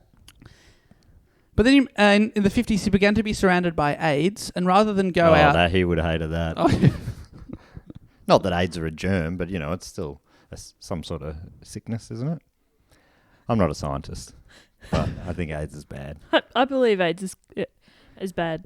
AIDS with an He E. got on early, though, too, because I don't even think it was around yet. No, it wasn't. He was... ahead of Early the curve. adopter. He was worried. No, he began to be surrounded by these AIDS, and rather than go out, they would do things for him. So he was always inside. They would do his bidding. In 1958, Hughes told his aides that he wanted to screen some movies at a film studio near his home. He didn't leave the dark studio for 4 months. What? He ate His only... pupils would be so dilated, or the opposite of that. Maybe real little. Yeah. This is the start of the Mr. Burns. Big, right? No. Yeah. This is the start of the Mr. Burns era Right. stuff. So he's growing a big beard, looking like Yeah. Moses. He ate only chocolate bars and chicken and drank only milk. Oh. Okay, I'll do that. And No. was surrounded by dozens of Kleenex boxes that he continuously stacked and rearranged. He wrote detailed memos to his aides giving them explicit instructions neither to look at him nor speak to him unless spoken to. He would ask one of them what the time was, and when they began to speak, he would shush them and demand to be silently shown their watch. So someone would be like, oh, Cockwatch? Mr. Hughes, it's 3:30, and he'd be like, shh, show me the cock watch. You'd drop your drawers, he'd thank you, and you'd leave. Okay. At least he says thank you. Yeah. Politeness Not a doesn't cost total much, monster. you know? One of the notes that he had made survived, and this is what it said. It is equally important to me that nobody ever opens any door or any opening to any room, cabinet or closet or anything used to store any of my things, even for 1,000th of an inch for 1,000th of a second. I don't want the possibility of dust or insects or anything of that nature entering. More instructions. Dust and insects in the same category. Yeah, I love that. I love that. Dust, Small things. insects, or any kind Anything of like bullshit like that. Anything like that. Or any sort of combination of the two, like dust mites, which I believe to be dust come to life. Dave, explain to me what a closet is. How do you say that? Closet. Closet. Mate, this is Birmingham all Oh over my again. god. That still What was angers the word? me. What was the word? Debut. Yeah, I said debut Instead of debut. instead of debut. They lost their minds. It's amazing that they collectively lost their mind. Yeah. In the lack of my defence, I don't think anyone says closet except for me. Closet. So that is what you normally say, closet. Closet. I just don't think I'd ever say it. Closet. It's a very American thing, right? a closet. Yeah, we'd say cupboard. Cupboard. I'd say cupboard. cupboard. Or Cupboard or wardrobe. wardrobe. I'd say my Yeah. walk-in robe. Of course you would. I'd say my walk-in pantry. I'd say my walk-in closet. My food closet. Fod closet. So the takeaway there is that he had extreme instructions. Other things he'd say, use 6 to 8 tissues to turn the knob on the bathroom door. Not 7. No, 7's allowed. Yeah, that's fine. Then use 8 new tissues to open the bathroom cabinet and remove an unused bar of soap. Clean your hands with the soap. Use at least 15 tissues to open the door to the cabinet containing the hearing aid. Remove the sealed envelope containing the hearing aid with 2 hands. Use another 15 tissues in both hands. Did he buy stock in tissues? He's Yeah. lost it. He often sat naked in the cinema watching film after film. Oh my God, the dream. Never Yeah. bathing. His Oh. hair, beard and nails grew very long. Didn't cut Yeah. any of it. No, I don't love that. It's But the weird to naked- be a germaphobe and also not wash. Yeah, and to be nude all the time. Yes, and also to be with so many different sexual partners. Oh, they're still... Is he still doing that? To be or no, by this stage he is Things have dried bit up of a a lot. little. Yeah. But throughout his cock, younger his years, cock has dried up. he Yeah. was always worried about germs, though. It's to be fair, shriveled. his whole life. But yeah, Yeah, Dave, you can have safe sex, you know. Did you know about that, Dave? Sorry, what? You can use protection, Dave. Did you Alright. know that? Do you mean do it in the closet? Yes, do it in the closet. It's safe in there. No one can touch me. Do it through the closet door. He would also reportedly wee into jars and keep the jars. Yeah, see, there's some inconsistencies here. Mm. I want everything clean and tidy. I don't Except want me. any germs getting near my piss jars. My precious piss jars. He left the cinema and then moved into a bungalow at the Beverly Hills Hotel, where he also rented rooms for his aides, his wife, and numerous girlfriends. Actually, he was still seeing women at this stage. He would sit naked in his bedroom with a pink hotel napkin placed over his genitals and watch films for hours at a time. You can put on underwear. You don't have to put a napkin over your bits. Well, one of the things, it's hard to know because he obviously never did interviews about this kind of thing, but one of the arguments is that he would inject himself with codeine for pain and possibly stayed naked because clothes he found would hurt his skin. Because remember, he'd had horrible burns and things like that. Yes, of So course. possibly he just stayed naked, didn't like bathing because he was in tremendous pain. Of course. yes. Well, that all okay. adds up all of a sudden. Yeah. Pissing in jars still doesn't. Yeah, no. But yeah, good point with that. And yeah. why was it a pink napkin? Is that where the term pink bits came from? I assume so, Yeah. yes. He coined a lot of terms. Yeah, right. This is an interesting... But I think there's got to be a point where it doesn't matter how much money you have. Why do people let very rich people get away with weird or inappropriate behaviour? Like, he's just taken over a cinema for several months and he's living there and people are presumably bringing him chicken and milk and chocolate. So they're bringing him. So I will say one of the reasons people think he married Jean Peters, his second wife, was that they were very close and had dated in the past. But one of the reasons people think he married her was some speculate that he was worried that his aides were about to get him committed to a mental asylum. But if you're married, you have to get at the time the spouse had to agree to it. Right. But if he was unmarried, anyone could just commit him. But if he was married to Jean, he could say to her, "Don't let them commit me." So that sort of suggests that he was still with it. Yeah, pretty right? sharp. If yeah. Or at least Okay. very paranoid. Well, yeah, that's actually, true. he Which- was pretty paranoid. Yeah. Because which- as soon as his aides send him off, they also lose their jobs. Yeah. And if they're still working those jobs, you're assuming they want the jobs. And that became a bit of a vicious cycle, is that they became yes men that would do no matter. So Right. no one would actually give him help because he was so rich that even these aides were getting paid hundreds of thousands of dollars a year. So it's a very lucrative job. It's like you say, you don't want to lose your income. So you're like, all right, I'll go along with this wacky shit. I won't talk to him. Some people, like one of the aides has since done interviews, and like one of his jobs was if Howard felt lonely, he'd go into the hotel room, which is completely dark, all the windows are taped shut, sit in a chair. He wasn't allowed to talk to Howard, but Howard would just talk to him.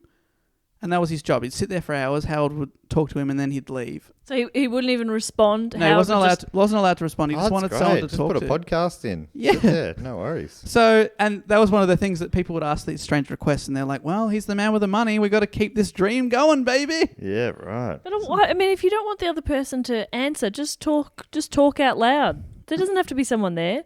Talk to a mirror. No, he wasn't well. But money was never a problem for Howard. In 1966, he sold his shares in Trans World Airlines for more than 1966. It's the year the Saints won the VFL Premiership. How now, does this AFL. year keep coming I up? don't know. God damn it. Stop. Like, you I should have just changed that. In 67. Or said mid-60s. Mid-60s. He sold his shares in Transworld Airlines for more than $500 million. Holy which cow. is in the billions today. Wow. Crazy. He never wanted for anything Jeez. other than very clean hands. It's everything he touched pretty much turned to gold, but it's still you could still say he's got the Midas touch. You would tell that to him and he'd ask to wash his hands. Yes. Later that year, this is 1960-something, Hughes moved via train to Las Vegas and set up residence with his team of aides on the top floor of the Desert Inn Casino Hotel. He lived in the penthouse, taped the windows shut, and only a small inner circle of people were ever allowed to see him. Wow. The Desert Inn grew frustrated with Hughes staying there for months because he was taking up all the rooms usually occupied by the high rollers that would gamble in the casino. Right, of course. Right. He's paying the big fees, but he's not a gambler, so they're losing money. Hughes refused to leave, and they threatened to kick him out. They were like, we're going to send security up if you don't leave tomorrow, and we're going to remove you from the building. So Hughes came up with a compromise. He would buy the entire hotel, which he did. And they said, thank you very much. He wrote them a big fat check, and they made a lot of money. What? Sweet. He just bought the hotel. How old is he at this point? Sorry. Did you say he was born in 1912 and this is the late 60s? I think he was born in 1905, so he's 60 years old. In his 60s. Wow. That's wild. So, yeah. So, you can just throw money at any problem. Any problem. You want to kick me out? I'll buy the place. I'll buy this hotel. Name your price. And they were like, sweet. At the time, the hotel had a golf course that hosted the PGA Tour Tournament of Champions. And that brought in all the big names, Jack Nicklaus, all these kind of people, and thousands of guests would come to watch. It was very lucrative for the hotel. Very profitable event. It had been going for over 10 years. Big event on the golf calendar. But Hughes thought that the guests would bring in too many germs. So he just cancelled the tournament. He said, another hotel can do it. I don't care. Yeah. And his advisors were like, dude, that's just cost us lots of money. He was like, I don't care. Don't care. Too many people. That's something I got. I don't want endless people coming amounts in. of. But then Hughes discovered a way to write off tax through the casino, through gambling losses. And from this point on, he began buying up multiple casinos and vacant land across Las Vegas. He bought Castaways, New Frontier, the Landmark Hotel and Casino, and the Sands Casino. So he just started buying because they're great investments. Whoa. He reportedly was kept awake at night by the Silver Slippers trademark Silver Slipper. They refused to turn it off. So he bought the casino. What is that? That's like a light. Yeah, like a Monument light thing. up slipper. Right. Like, neon sign, basically. He rang him and said, can you turn it off? And they said no. So he said, okay, I'm buying the casino. And then he moved the slipper. He owns He so moved many it. hotels, he couldn't just move his bed a bit. Hasn't he taped up the windows? Yeah, he was like, no, I don't like it. Get rid of it. Just knowing it's there is enough. That's insane. So he just moved the slipper. Yeah. At the time, Las Vegas was... He should have just turned it off after a certain point, 10 o'clock it turns off. But he doesn't respect night or day. At the time, Las Vegas was seen as being run by the mafia, and Hughes, this is actually written on Encyclopedia Britannica, is linked with changing the city's image through his development. Yeah. So before that, it was run by the mob, but he bought all the hotels and developed a lot of stuff, and then it became more of a go-to destination, and families and stuff Wow. could go there. Yeah, right. But before then, it was... Yeah, the real family destination that it is today. It was got a lot of theme parks and Yeah, sort of right. shows and things like that. Yeah, I went when I was 8 and we stayed at Circus. Me too. No I stayed kidding. at the Hilton, Oh, okay. which at the time had a Star Trek ride, Oh, sick. which was very fun. Who did someone died for that to happen? Yeah, that Did was you tell us that recently? Yeah, that was. All your family trips was... That was my mother's great uncle. Well, my great uncle, my mum's uncle. Yeah. So, unlike Howard Hughes, your parents didn't invest into huge money-making companies. They just poured it all in good memories with their families. Yuck. Yeah. I went and we saw it, and I would never do this today, but we saw Siegfried and Roy, the Magic Tiger show. Yeah. That ended in tragedy when one of them was attacked by one of the white tigers. But yeah, that's a crazy thing that we did. Looking back on that. Anyway, so he actually changed the image of Las Vegas, many people say. Amazing. He also loved watching movies. And he bought a local TV station and told them what movies they should play each night. Fantastic. Basically programmed it.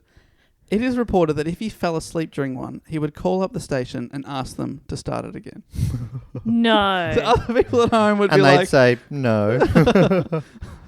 Other people at home would be watching it going, huh? Huh? I thought I saw this bit. Why The this lion's movie just roaring start again. What's again? going on? I mean, he could be like, I was up to around this point. Yeah. I saw this happen. Go back to that. Fast forward. Stop. Nah. Rewind. Marty had just got in the DeLorean for the first time. That's so funny and kind of cute. Start it again. From the top. I fell asleep. I sleepy. Go to sleep then, Howard. Go to sleep. No. Start it again. Hughes began surrounding himself by what have been termed by some as the Mormon Mafia. As member of the group were members themselves of the Latter-day Saints movement. Something Hughes himself wasn't. He wasn't a Mormon, but a lot of his key advisors in this time were high-up members of the Mormon Church. The group of aides and assistants, as I said, were essentially yes men to the eccentric billionaire, bowing to his every whim, no matter what he asked for. Hughes once became fond of a Baskin-Robbins banana nut ice cream. Oh, yeah. Talk to me. So his aides sought to secure a bulk shipment for him, only to discover that Baskin-Robbins had discontinued the flavour. So he bought Baskin & Robbins. Well, not quite. I wish I could tell you that. They put in a request for the smallest amount the company could provide for a special order, which was 350 gallons or 1,300 litres of ice cream, and they had it shipped to his hotel in Las Vegas. A few days later, the order arrived. Hughes announced that he was tired of banana nut and only wanted French vanilla ice cream. Oh my God. The Desert Inn ended up distributing free banana nut ice cream to casino customers for the rest of the year. They had too much. Tell you the real banana nut in that story. Who? I'd hate that. I like bananas, but not banana flavored things. I like bananas. I like nuts. I like I'm banana not that big nuts. on nuts. Except peanut butter. Yeah, I reckon Sounds like banana's it could nice. be really good.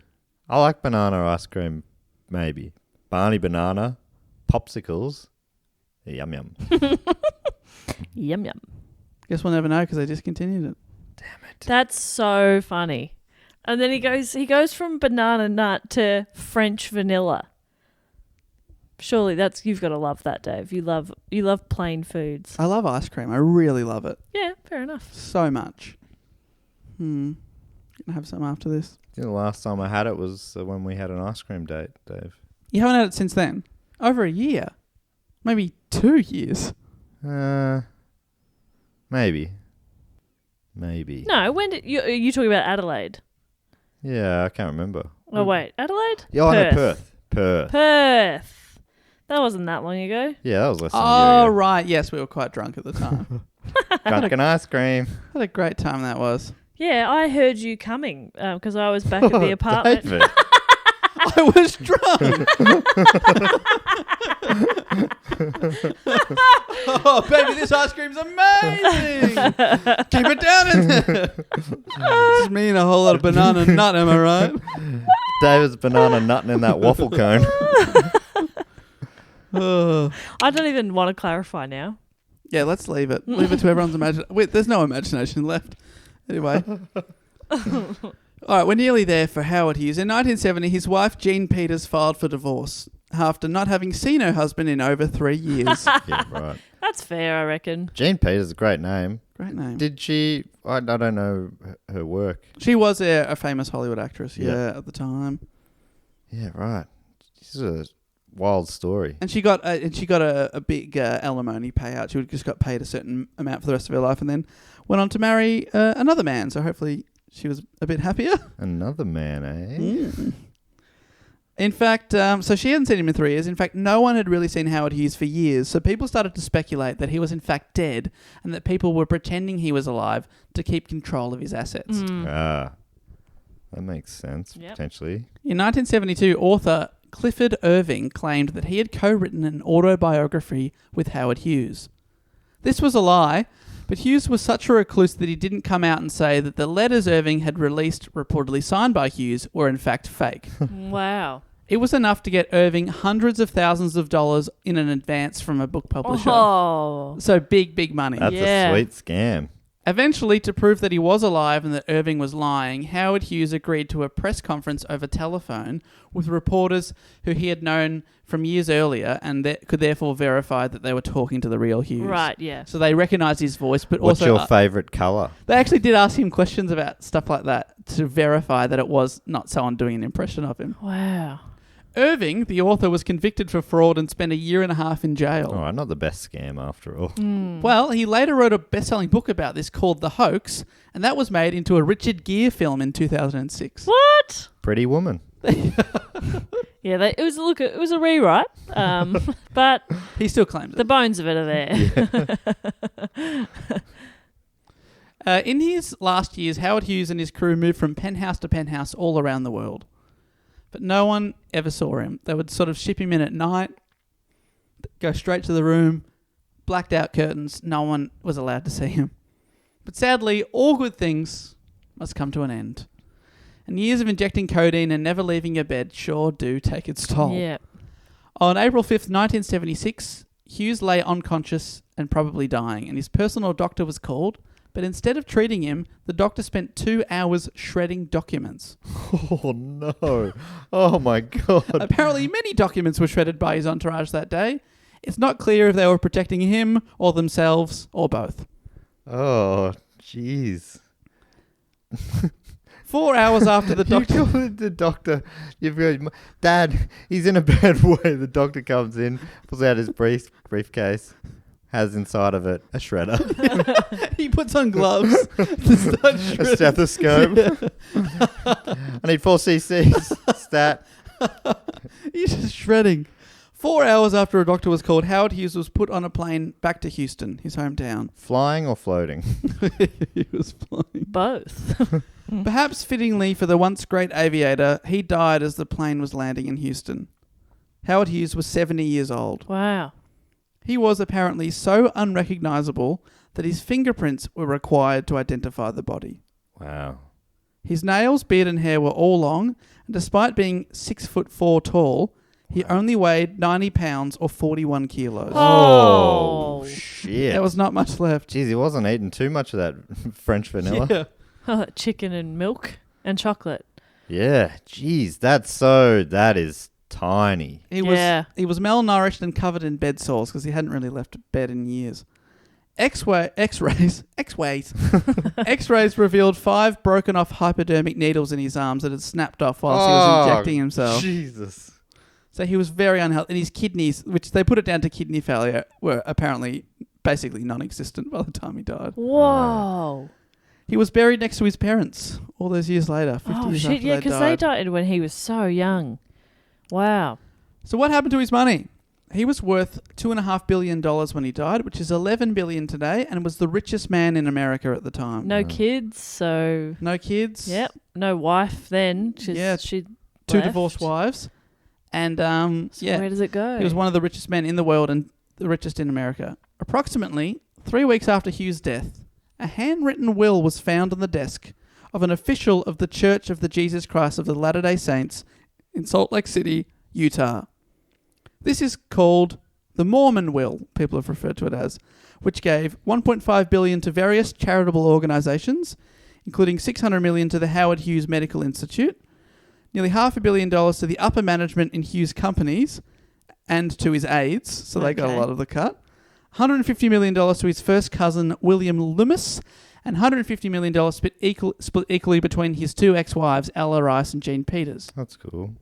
Probably strangest of all, $150 million was supposedly endowed to a gas station owner named Melvin Dumas, who claimed that he had once discovered a man lying abandoned on Route 95 outside Las Vegas, not knowing where he was. Oh. Dumas says that the man asked for a ride to Vegas, and after dropping him off at the Sands Hotel, Dumas said that the man told him that his name was Howard Hughes. Wow. Dumas claimed that days after Hughes' death, a, quote, mysterious man appeared at the gas station, leaving an envelope containing the will on his desk. Unsure if the will was genuine, unsure what to do, Dumas left the will at the Latter-day Saints church office. Immediately, people began to question the legitimacy of this will. And for a few reasons. The will left money to his two ex-wives, Ella Rice and Jean Peters, even though both women had alimony settlements that barred claims on Hughes' estate. So they actually had no claim. Hughes had often said he wouldn't be giving any money to his aides, and this will said that they got millions of dollars each. The will also was filled with misspellings, including the misspelling of the name of Hughes' cousin. It also called Hughes' famous flying boat, the H-4 Hercules, the Spruce Goose, Right. a nickname that Hughes had always hated and would never use. Why would that have even needed to be in the will? It said, I would like to donate my Spruce Goose to a museum. Yeah, okay. Yeah, that's all the other ones. I'm like, he could have had a change of heart about his ex-wives and his aides, but yeah, that does seem very strange that he would have called it a Spruce Goose. So it was, of course, found to be a fake. Wow, that's real smart by that guy. Yeah. If it just these little details.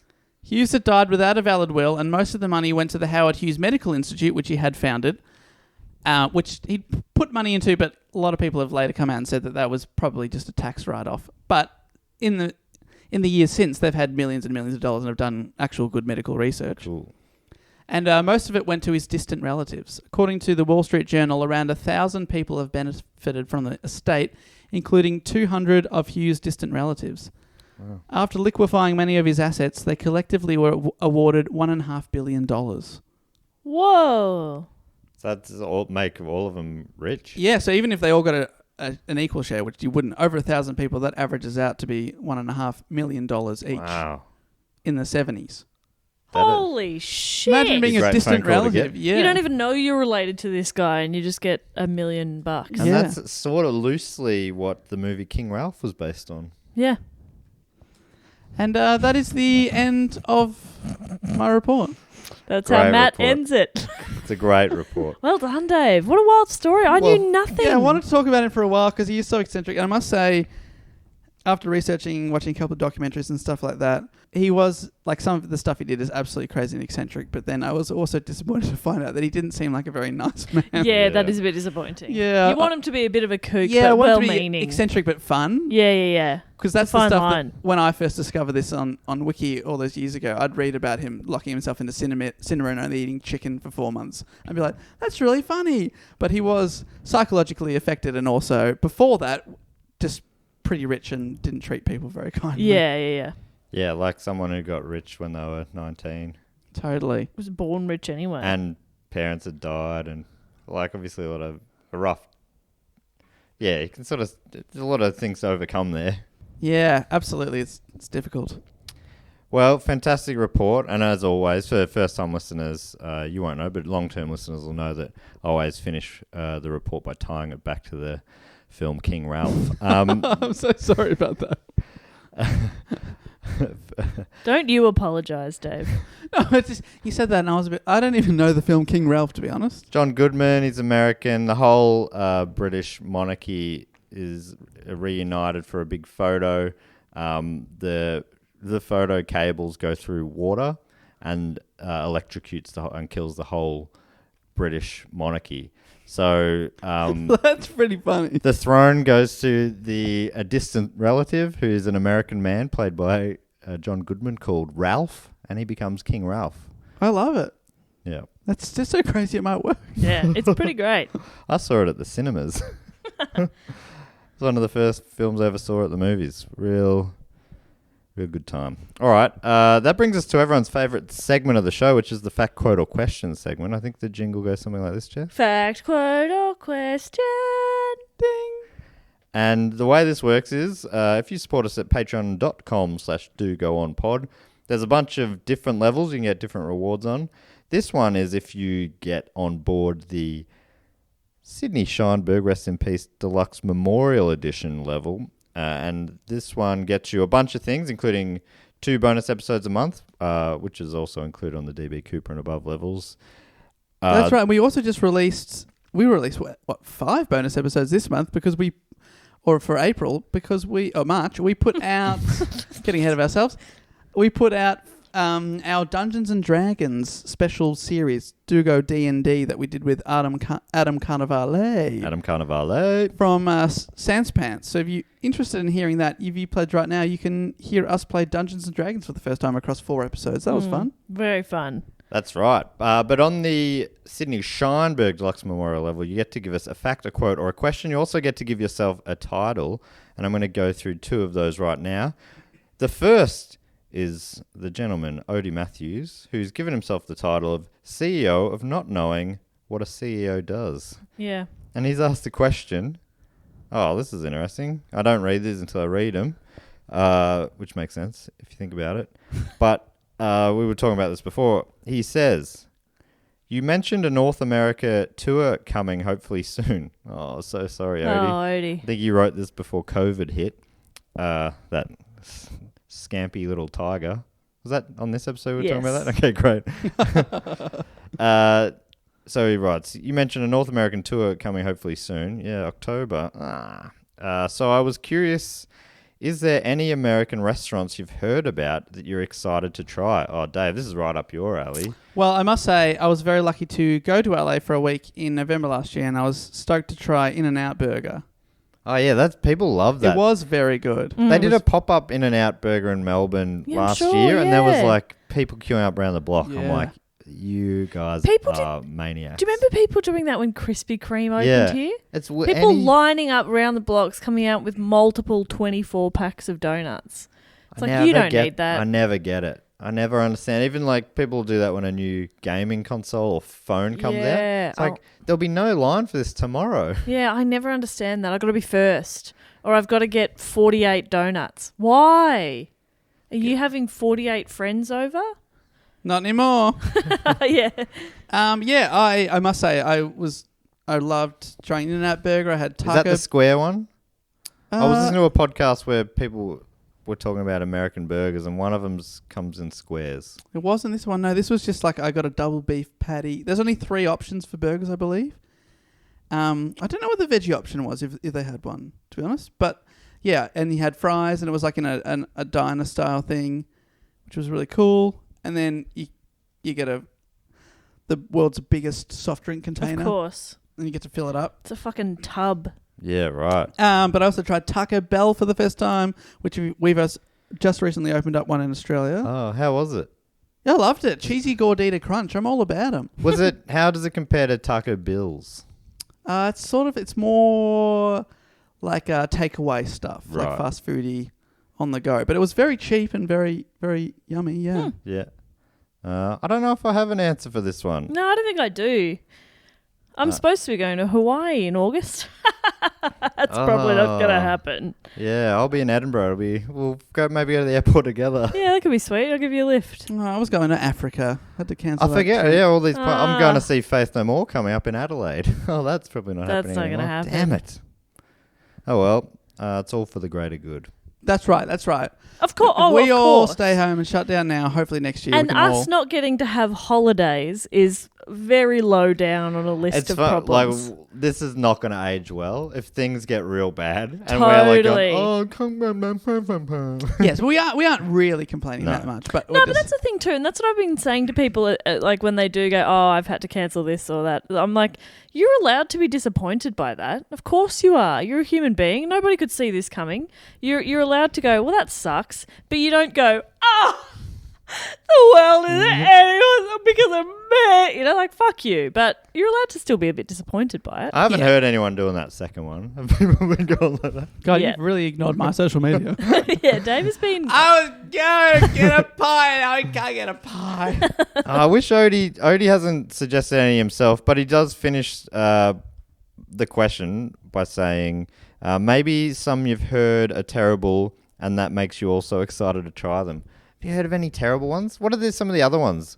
Wendy's is different there. Is IHOP? IHOP. I've been to I've heard IHOP. that's real bad. I like pancakes. Yeah, I I've been there. I had some pancakes at home today. Did ya? Yeah. Me too, actually. What the fuck? Crepes. You guys did not tell me. I could have made pancakes. You should have made pancakes. Oh, we should have Skyped in. Always tell me what you're having for Okay, brekkie. Sorry, it was the first time in months I've missed it. I knew something was off. Message. Morning, Jess. Yeah, Have some IHOP toast. I've heard is real Pretty ordinary. average, yep. What else is there? You know, there's what's their Hungry Jack's called again? Burger King. Burger King. which in a lot of ways is the original Hungry Jack's. That's true. I do like to try McDonald's in different places. Oh, yeah? To see if it's different. Bit of fun. I'm so excited to go, and hopefully we are allowed to leave Australia again one day. One day. And we'll be asking for tips, Odie, if you have any. What about Little Caesars? I'm just going through the list. Yeah. I've heard of Olive that. Garden. I've heard of that. What about Olive Garden? Papa John's? I don't know. What's Olive Garden? I've never heard Olive of that Garden's one. like it's a big chain Italian restaurant. I saw someone tweet about it somewhere recently saying it's basically like fine Italian food if you don't have any better options. But like if you're in New York, there's going to be better mum and pop Italian restaurant. Yeah. Right. With it's cheaper and better on every street. That's what someone said in a tweet. Wow. Allegedly. They were so... I think I read that somewhere. I've heard of Arby's. Arby's, yep. I've heard of that, yeah. What's the big one in Canada? It's a man's name. Yeah, they talk Ed about... Hardy's. Something like that. It's not Ed Hardy's, not Ed but Hardy. something like that. They talk about it in How I Met Your Mother. And now I Popeyes? can't remember. It's not Popeyes, but that sounds good. Fuck, But it's I like don't a know. guy. It's and they make coffee, I think, and it's the most Canadian thing. Fuck. Probably moose go there to eat. Yeah. Hardee's? No, I No, I'm reckon just it's- going through a list here. Sorry. I've had Quiznos in Iceland. They've got Taco Bell. They don't have... I think they don't have McDonald's in Iceland, but they did have KFC, Taco Bell, and Quiznos, which is like like toasted wrappy sort of stuff. I look forward to Americans laughing at us mispronouncing their things. Sorry, it's Quiznos. Sorry, but like, Quiznos. what could you, as an American listening, laughing at us, what could you name for an Australian establishment? Vegemite? If you name La Porchetta, I will give you... La la la la paqueta la la la la la paqueta la. Now that's crap Italian food. Someone was telling me Smorgies? who was there's an Aussie comic who had a bit about La Paqueta that they were looking forward. They'd been touring their show and realising that La Paqueta is really a Victorian thing. So they were really looking forward to the Melbourne Comedy Festival so their La Paqueta gear could work. And obviously never That's happened. so good.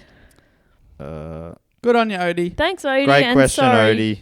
Tim Hortons is Tim the Canadian Hortons. things. Well done, thank you.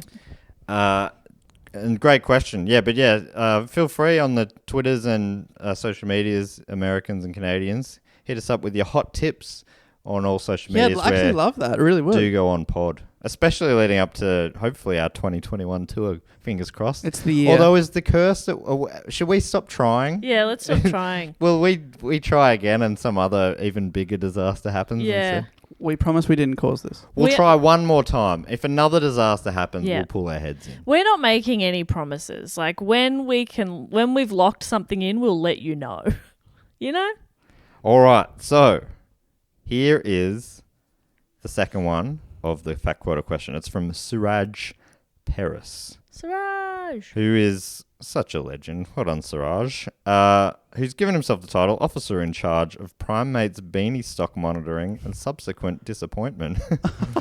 He's tried to buy them off me a few times in person. Oh. When I've, I think, this might sound crazy, but I think in England and in Australia, but that might be wrong. I might be misremembering that. But he just bought 4 recently online. Yes. I'm down to the last few. If people How many want 'em. heads does he have? Oh, he's a 4-headed beast. Oh, okay, cool. Well, good to say cozy. So, very good title. Thank you, Suraj. And he's given us a quote in the form of a letter here. Hi all. I came across this line while catching up on my reading. Oh, you'll love this, Dave. Here we go. You love reading, you fucking virgin. Hey, stop reading books and try to read a woman. It's body language sometimes. It seemed like an intro to the inevitable stage adaptation of Do Go On. Oh, I love that as an idea. Yes, inevitable. Obviously, off-Broadway. Quote, I pray you indulge me for a space, for I am going to set out on a speech which may have some duration, but whose theme may be gleaned from its opening phrase. That's great. That's from Boston Marriage by David Mamet.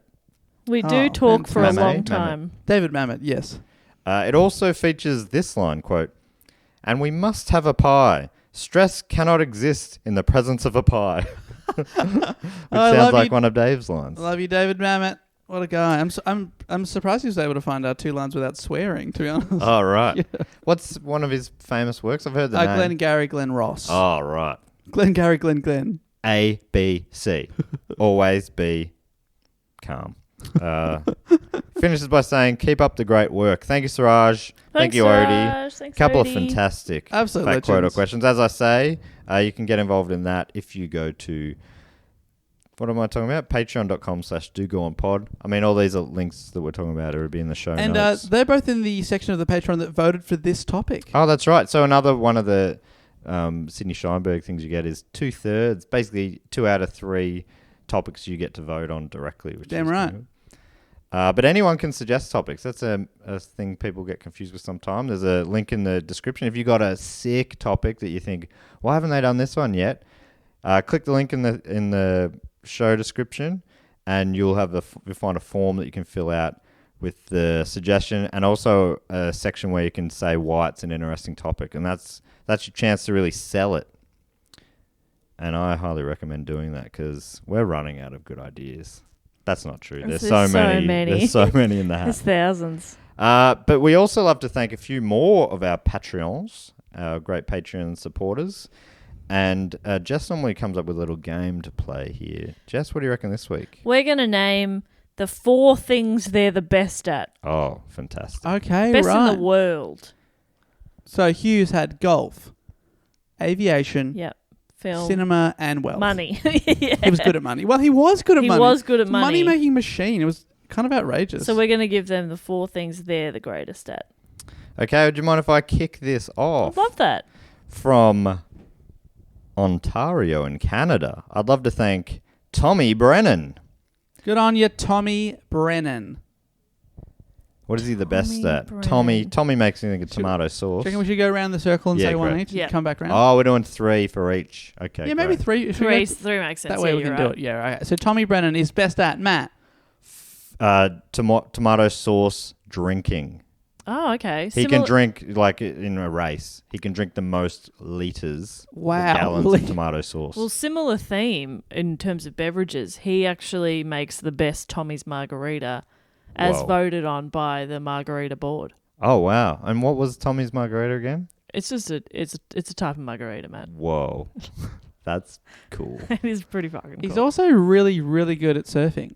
He's like the Kelly Slater of surfing. Wow. Wow. That's one of the best That's ever. how good he is. I'd also thank you so much, Tommy. Thank you, Brennan. Tommy. You're Congrats. these people are all triple threats. All of them. I'm a big fan of the name Tommy. I'm up for it. I love an adult who goes Tommy. Yeah. My brother goes Tom. What an Does idiot. anyone ever give him Tommy? I give him Tommy. Hey, Nice. Tommy boy. Tommy boy. I'd also love to thank from Clinton Township in MI, USA. Is that Missouri? Oh, or Minnesota Michigan. or Michigan. It's so hard, isn't There's it? so many. It's like Let that me look Gary it up for Goldman ya. bit. It's Minnesota. Michigan. Damn it. Michigan. I'd love to thank Richard Cameron.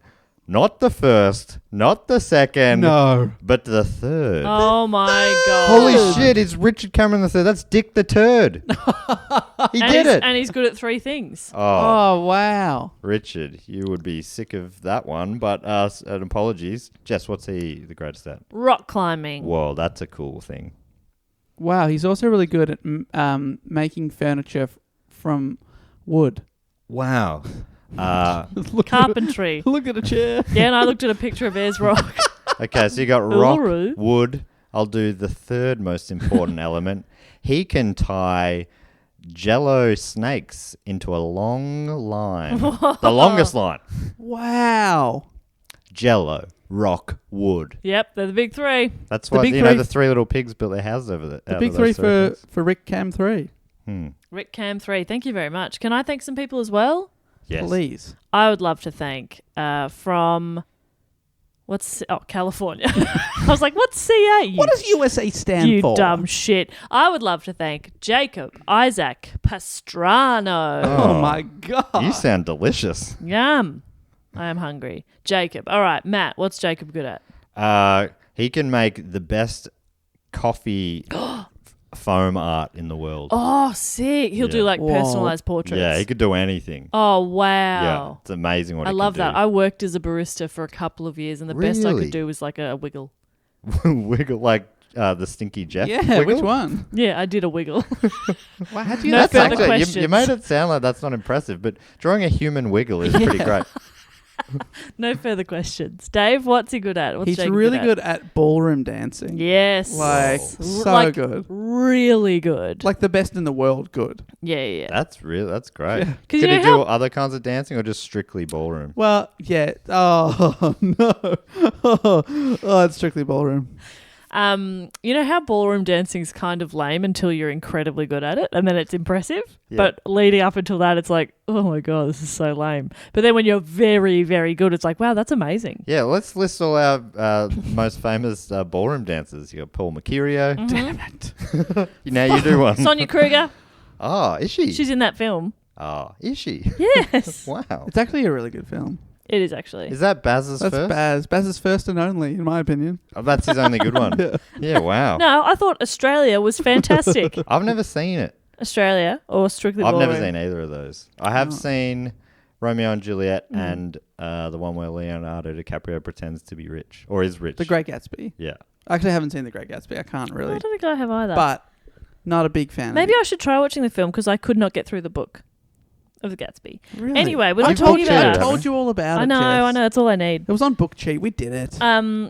Jacob, he's great at So we've got coffee art, Thank ballroom you. dancing, and remote control repair. wow, Whoa. that's He's like actually- the best of the For world. TVs or any like Anything. cars or anything. Any remote control. Wow. And like everyone else will try. And they'll go, I can't. We Get a have to new send one. it to Jacob. Just get a new universal one. And he says, It'll don't work even for worry about everything. it. He just, like, you know, when you take the thing out of a game and you just blow on it, he just does that and it just works. wow, the magic breath. It's crazy. It's crazy. Breath? Magic breath. Yeah, okay, great. And finally, I would also like to thank from Adelaide, Australia, I would love to thank Bianca and Robbie. Wow, I think there's only Roby? one B. That's Roby. Roby. Bianca and Roby, thank you so much for your dual support over in Adelaide. You sure that's not her surname? And Roby? Maybe. It definitely could be. Thank you so much. Bianca and Roby. Well, should we think of something that they could do together? they're a power couple. We shouldn't have already burnt ballroom dancing. Damn it. All right. Other duo things. Okay. Okay. Singing duets. Yes. Damn it, I was going to say something like that. They made Huey Lewis and whoever he was with in that film look like bullshit. Two-man rowing. Wow. That's a good one, too. Two-man canoe rowing.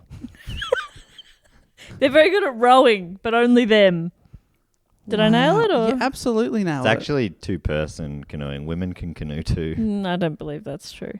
As a woman, Well, as a I've feminist, I never disagree. canoed. I've canoodled, Oh, you sure. have canoodled. I've seen you canoodle. Some of the finest canoodling I've seen. Yeah, I'm one of the best canoodlers ever. But sadly, these people on this list cannot match my level of canoodle. No, that's true. Well, one thing they are great at, Jacob and Roby. Sorry, that's not right, is it? It's Bianca and Roby. So sorry, my eyesight's not so good today. Bianca and Roby, they are also fantastic. They share this with Howard Hughes. They are fantastic film directors. oh, yeah. Oh, They are yes. the Australian Coen brothers. Right. Yeah, yeah. But whatever relationship they are to each other. Yeah, that. Yeah. Probably not brothers. Probably not, but we don't know. But maybe. Maybe. Bianca and Roby, you're two of the best at being the best Yeah, Oh, together. congrats on that. Huge. We appreciate that a lot. Huge win. Dave, bring it home. I would like to thank all the way from Miami, Florida, a place I'd love to visit. You know, lots of Art Deco in Miami. I'd love to see that. You love Also, Art Deco. Combining Art Golden Deco Girls with the was beach, from yeah. there, wasn't it? I literally I watched the first episode of Golden Girls today Yeah. because I've been watching so much. Was Blanche horny? God, Blanche is always so horny. First episode, she's getting hitched to a guy she's just met. Ah, yeah. Blanche. Classic Blanche. I don't really know much Rose. about that, but sounds fantastic. Yeah, I'd never watched it before, and then I've just been watching so much serious stuff that I felt very sad, and I was like, oh, I need to watch something light. I imagine that's perfect. It was great. I loved it. Look at me. I'm fine, aren't I? Yeah. Yeah, yeah. What's B. Arthur's in it? B. Arthur. She's and her fantastic. mum in that show is actually younger than her Yes, or something? she's Some a fun younger- fact like that. She's a younger actor in makeup. And Betty White's old in it already. And it's from the 80s. Betty White's the oldest in it. Yeah, right. She doesn't look it. She looks amazing. Oh, yeah. She still does. Jersey Anyway, White. I would like to thank from Miami, Florida, Grant Vitesnik. Oh, yes. Grant fantastic. Vitesnik. Fantastic name there. Don't often see a V, a Z, and a K in a name. He's done it. That's if your name was an acceptable Scrabble answer, oh man, you destroy it. Every Destroy the time. game. Good on you, Grant. And Grant is fantastic at. He's really good at... he invented this new thing, and is also the best at it, because he's the only one who's ever done it. Jumping out of a plane Whoa. with crushed up chalk in different colours. And he sort of... he blows those... Whoa. And then from below, it looks like Monet painted the sky. Wow, that's Wow. amazing. Yeah, it's a lot of chalk. yeah. Is chalk good for the environment? Look, all right, here I we mean, go. we've all gotta make here sacrifices. comes woke Jess ruining the art party again. Art party. That's an impressive thing. Absolutely. Yeah, and he's Wow. the best at it. Because he's the only one who can do it, but still pretty cool. Still pretty impressive. Jess? Equally impressive is he's the best at solving Rubik's cubes. Whoa. That is cool. Equally impressive. Well, equally impressive, he's also the best at eating pickles in a short amount of time. ah, Oh, Yeah, I love he wins pickles. pickle eating competitions I'm all the time. into that. I love pickles. I love pickles. Pickles make any burger better. Couldn't agree more. Pickle in or out, Dave? Pickle in or out? I'm in on a pickle. Yeah. On a burger, absolutely. Get me an In-N-Out burger with a pickle. I've been listening. Have you listened to James Acaster's podcast where they eat an imaginary meal? Oh, yes, it's very good. Him and Ed Gamble. There's at one point he'll yell at the guest. What does he say? Papadums or bread? Yeah, Papadums or bread? Like that. Is that a question in England? Papadums or bread? Because they're building their best meal. Yeah. What's it called? I can't remember what it's called. Fuck, I was just reading about it today. Yeah, it's like perfect restaurant. No. Yeah, Food. it's very good. But yeah, that's a question. You have to pick your... Ed Gamble, did you say that? Yeah, Ed Gamble. So a drink, a starter, Let me look a it main course, and a dessert. Your favourite meal. But then one of the questions is always papadums or bread. Off menu. Off menu. Off like, menu. Like that's a common question Yeah. in the UK. Papadums or bread. You never get 'Cause offered they a start papadum with here. Still or sparkling. Yeah. Which is a Yes. classic question. Yeah, that's fine. I'm happy with that. Although I haven't been to a restaurant as fine enough to have that question asked for a Yeah. long time. Yeah. But then on the podcast, they always take it like, oh, I used to be a papadums eater, but now I'm more of a bread. Like it's so common Yeah. for them. Ronnie Chang tore it apart. That was the episode I listened to recently. He's like, oh, you're great Western, all this Western questions. That's great. All right, fantastic from Grant. And finally, I'd like to thank from Boras in Sweden. Well, I'd like- hopefully we have not done that to you today. I would like to thank. Oh, how do we pronounce this name? Because this next entry was in the Golden Hat a couple of weeks ago. Johannes Uhl. Because I think didn't he it's- tell us how to Yes, pronounce he it? said I how to can find that. Johannes Uhl, I think, is what Matt said last time. Yeah. The O. Oh no.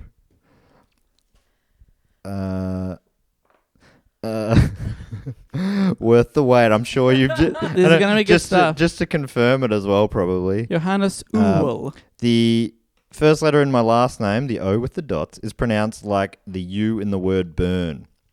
Yes. Uhl. Yeah, we Yes. did it. We did it. Good on You you. and burn. Earl. Wall. Johannes, thank Sorry. you. And Johannes is fantastic at... Shredding guitar solos. Monopoly. Whoa, that's a Whoa. good skill. Like nationally ranked. Wow. Internationally ranked at Monopoly. Jeez, he would be unpopular with his siblings and other... No, but because he's so good, he can actually get the game done quickly. Oh, that is good. So he's putting people out of their misery. Yeah. Wow. He's a merciful Like many, overlord. I've never played it till the end. No. One time, and my brother was in his 20s and I was in my late teens, and we were playing with his now wife and my best friend, and we were getting so heated, my brother slammed it shut and said, "Come on, we're going to get ice cream." And we all went down to the shop, got ice cream. Love That's it. a good result. That it is was. a good result. It was very smart of him. Great diffusion. Fantastic. And Johannes Uhl, final skill is, of course, creating sculptures out of yogurt. Wow, that is hard. Yogurt sculpture. Frozen yogurt? No, Yogurt. he's very good. Wow. The other kind of yogurt, which I call sloppy yogurt. Is that what you're talking about? Yeah. Unfrozen yogurt, as I call it. Yuck. Wow, there you go. He's that good. Yeah. Does he wait till it's off? No, it's just straight from the packet. He can make it do things. That's amazing. That is amazing. Well done, Johannes. And he's not putting any toothpicks or anything in it. He's not making a sculpture and then pouring yogurt over it. That's not happening. I could not be more impressed. No, there's no structures involved. He's just That is amazing. slopping it on top. Just slopping it on. Slopping it, flopping it, chopping it. All right. Incredible. Wow, that is very incredible. Do you know this guy? I just realized this episode is coming out on April the 1st. April no joking. Fools. No fooling. Fools, No ja. joking. We got ya. Everything Dave said was wrong. Oh, this guy never existed. Lol. Now let's start the real report. Prank ja. Well, that does bring us to the end of the episode. Almost. Bar one thing, which I've just remembered, and that is, of course, people that have been supporting this show for 3 years continuously without dropping off, and on the bonus episode level. No, on the shout out level. What is that called? Is it called the arse prod, maybe? Yep. Yes. That sounds right. That does sound right. On the shout out on the level. $5 level. The $5 if you've done that for 3 years continuously, we will add your name to the Golden Halls of the Triptych Club. Only the one inductee this week. Oh, Bob, do you have a drink or hors d'oeuvre for them tonight? It's a tomato themed night. Oh, So yeah. we're having Bloody Marys Yes. and bruschetta. Oh. oh. You would hate yourself if you were someone else No. listening to you. You say you can Margarita. Yeah. A bruschetta. Mamma mia. Can I have the spinach and ricotta? Fuck you.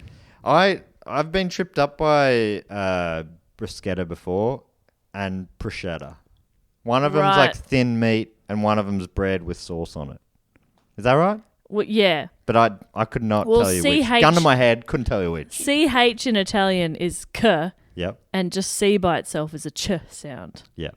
So it's very confusing. Right. And every time I pronounce bruschetta properly at a restaurant and they say the bruschetta, yes, I'm like, I'm right here.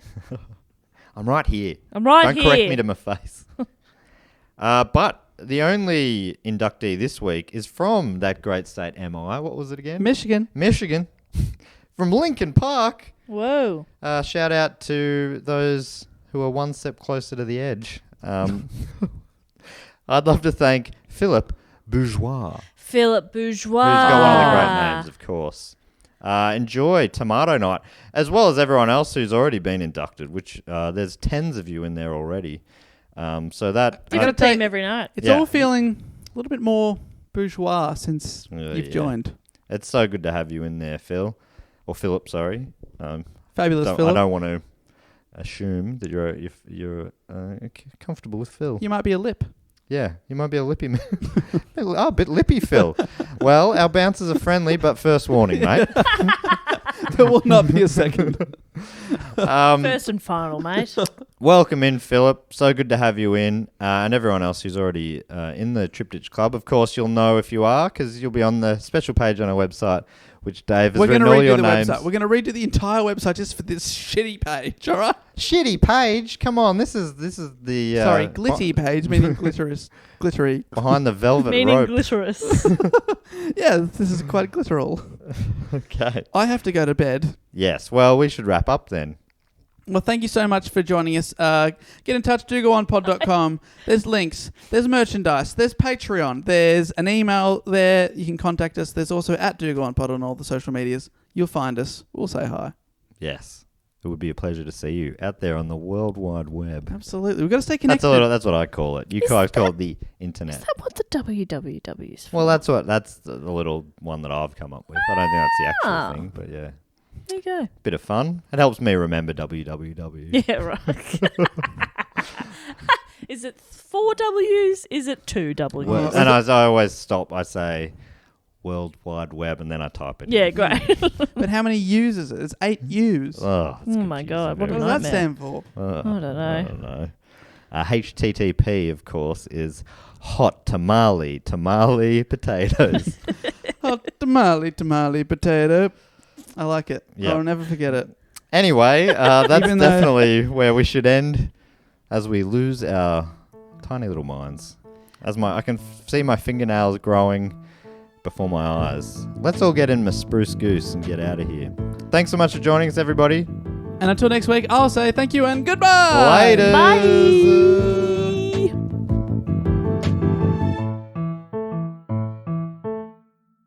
This podcast is part of the Planet Broadcasting Network. Visit planetbroadcasting.com for more podcasts from our great mates. I mean, if you want. It's up to you.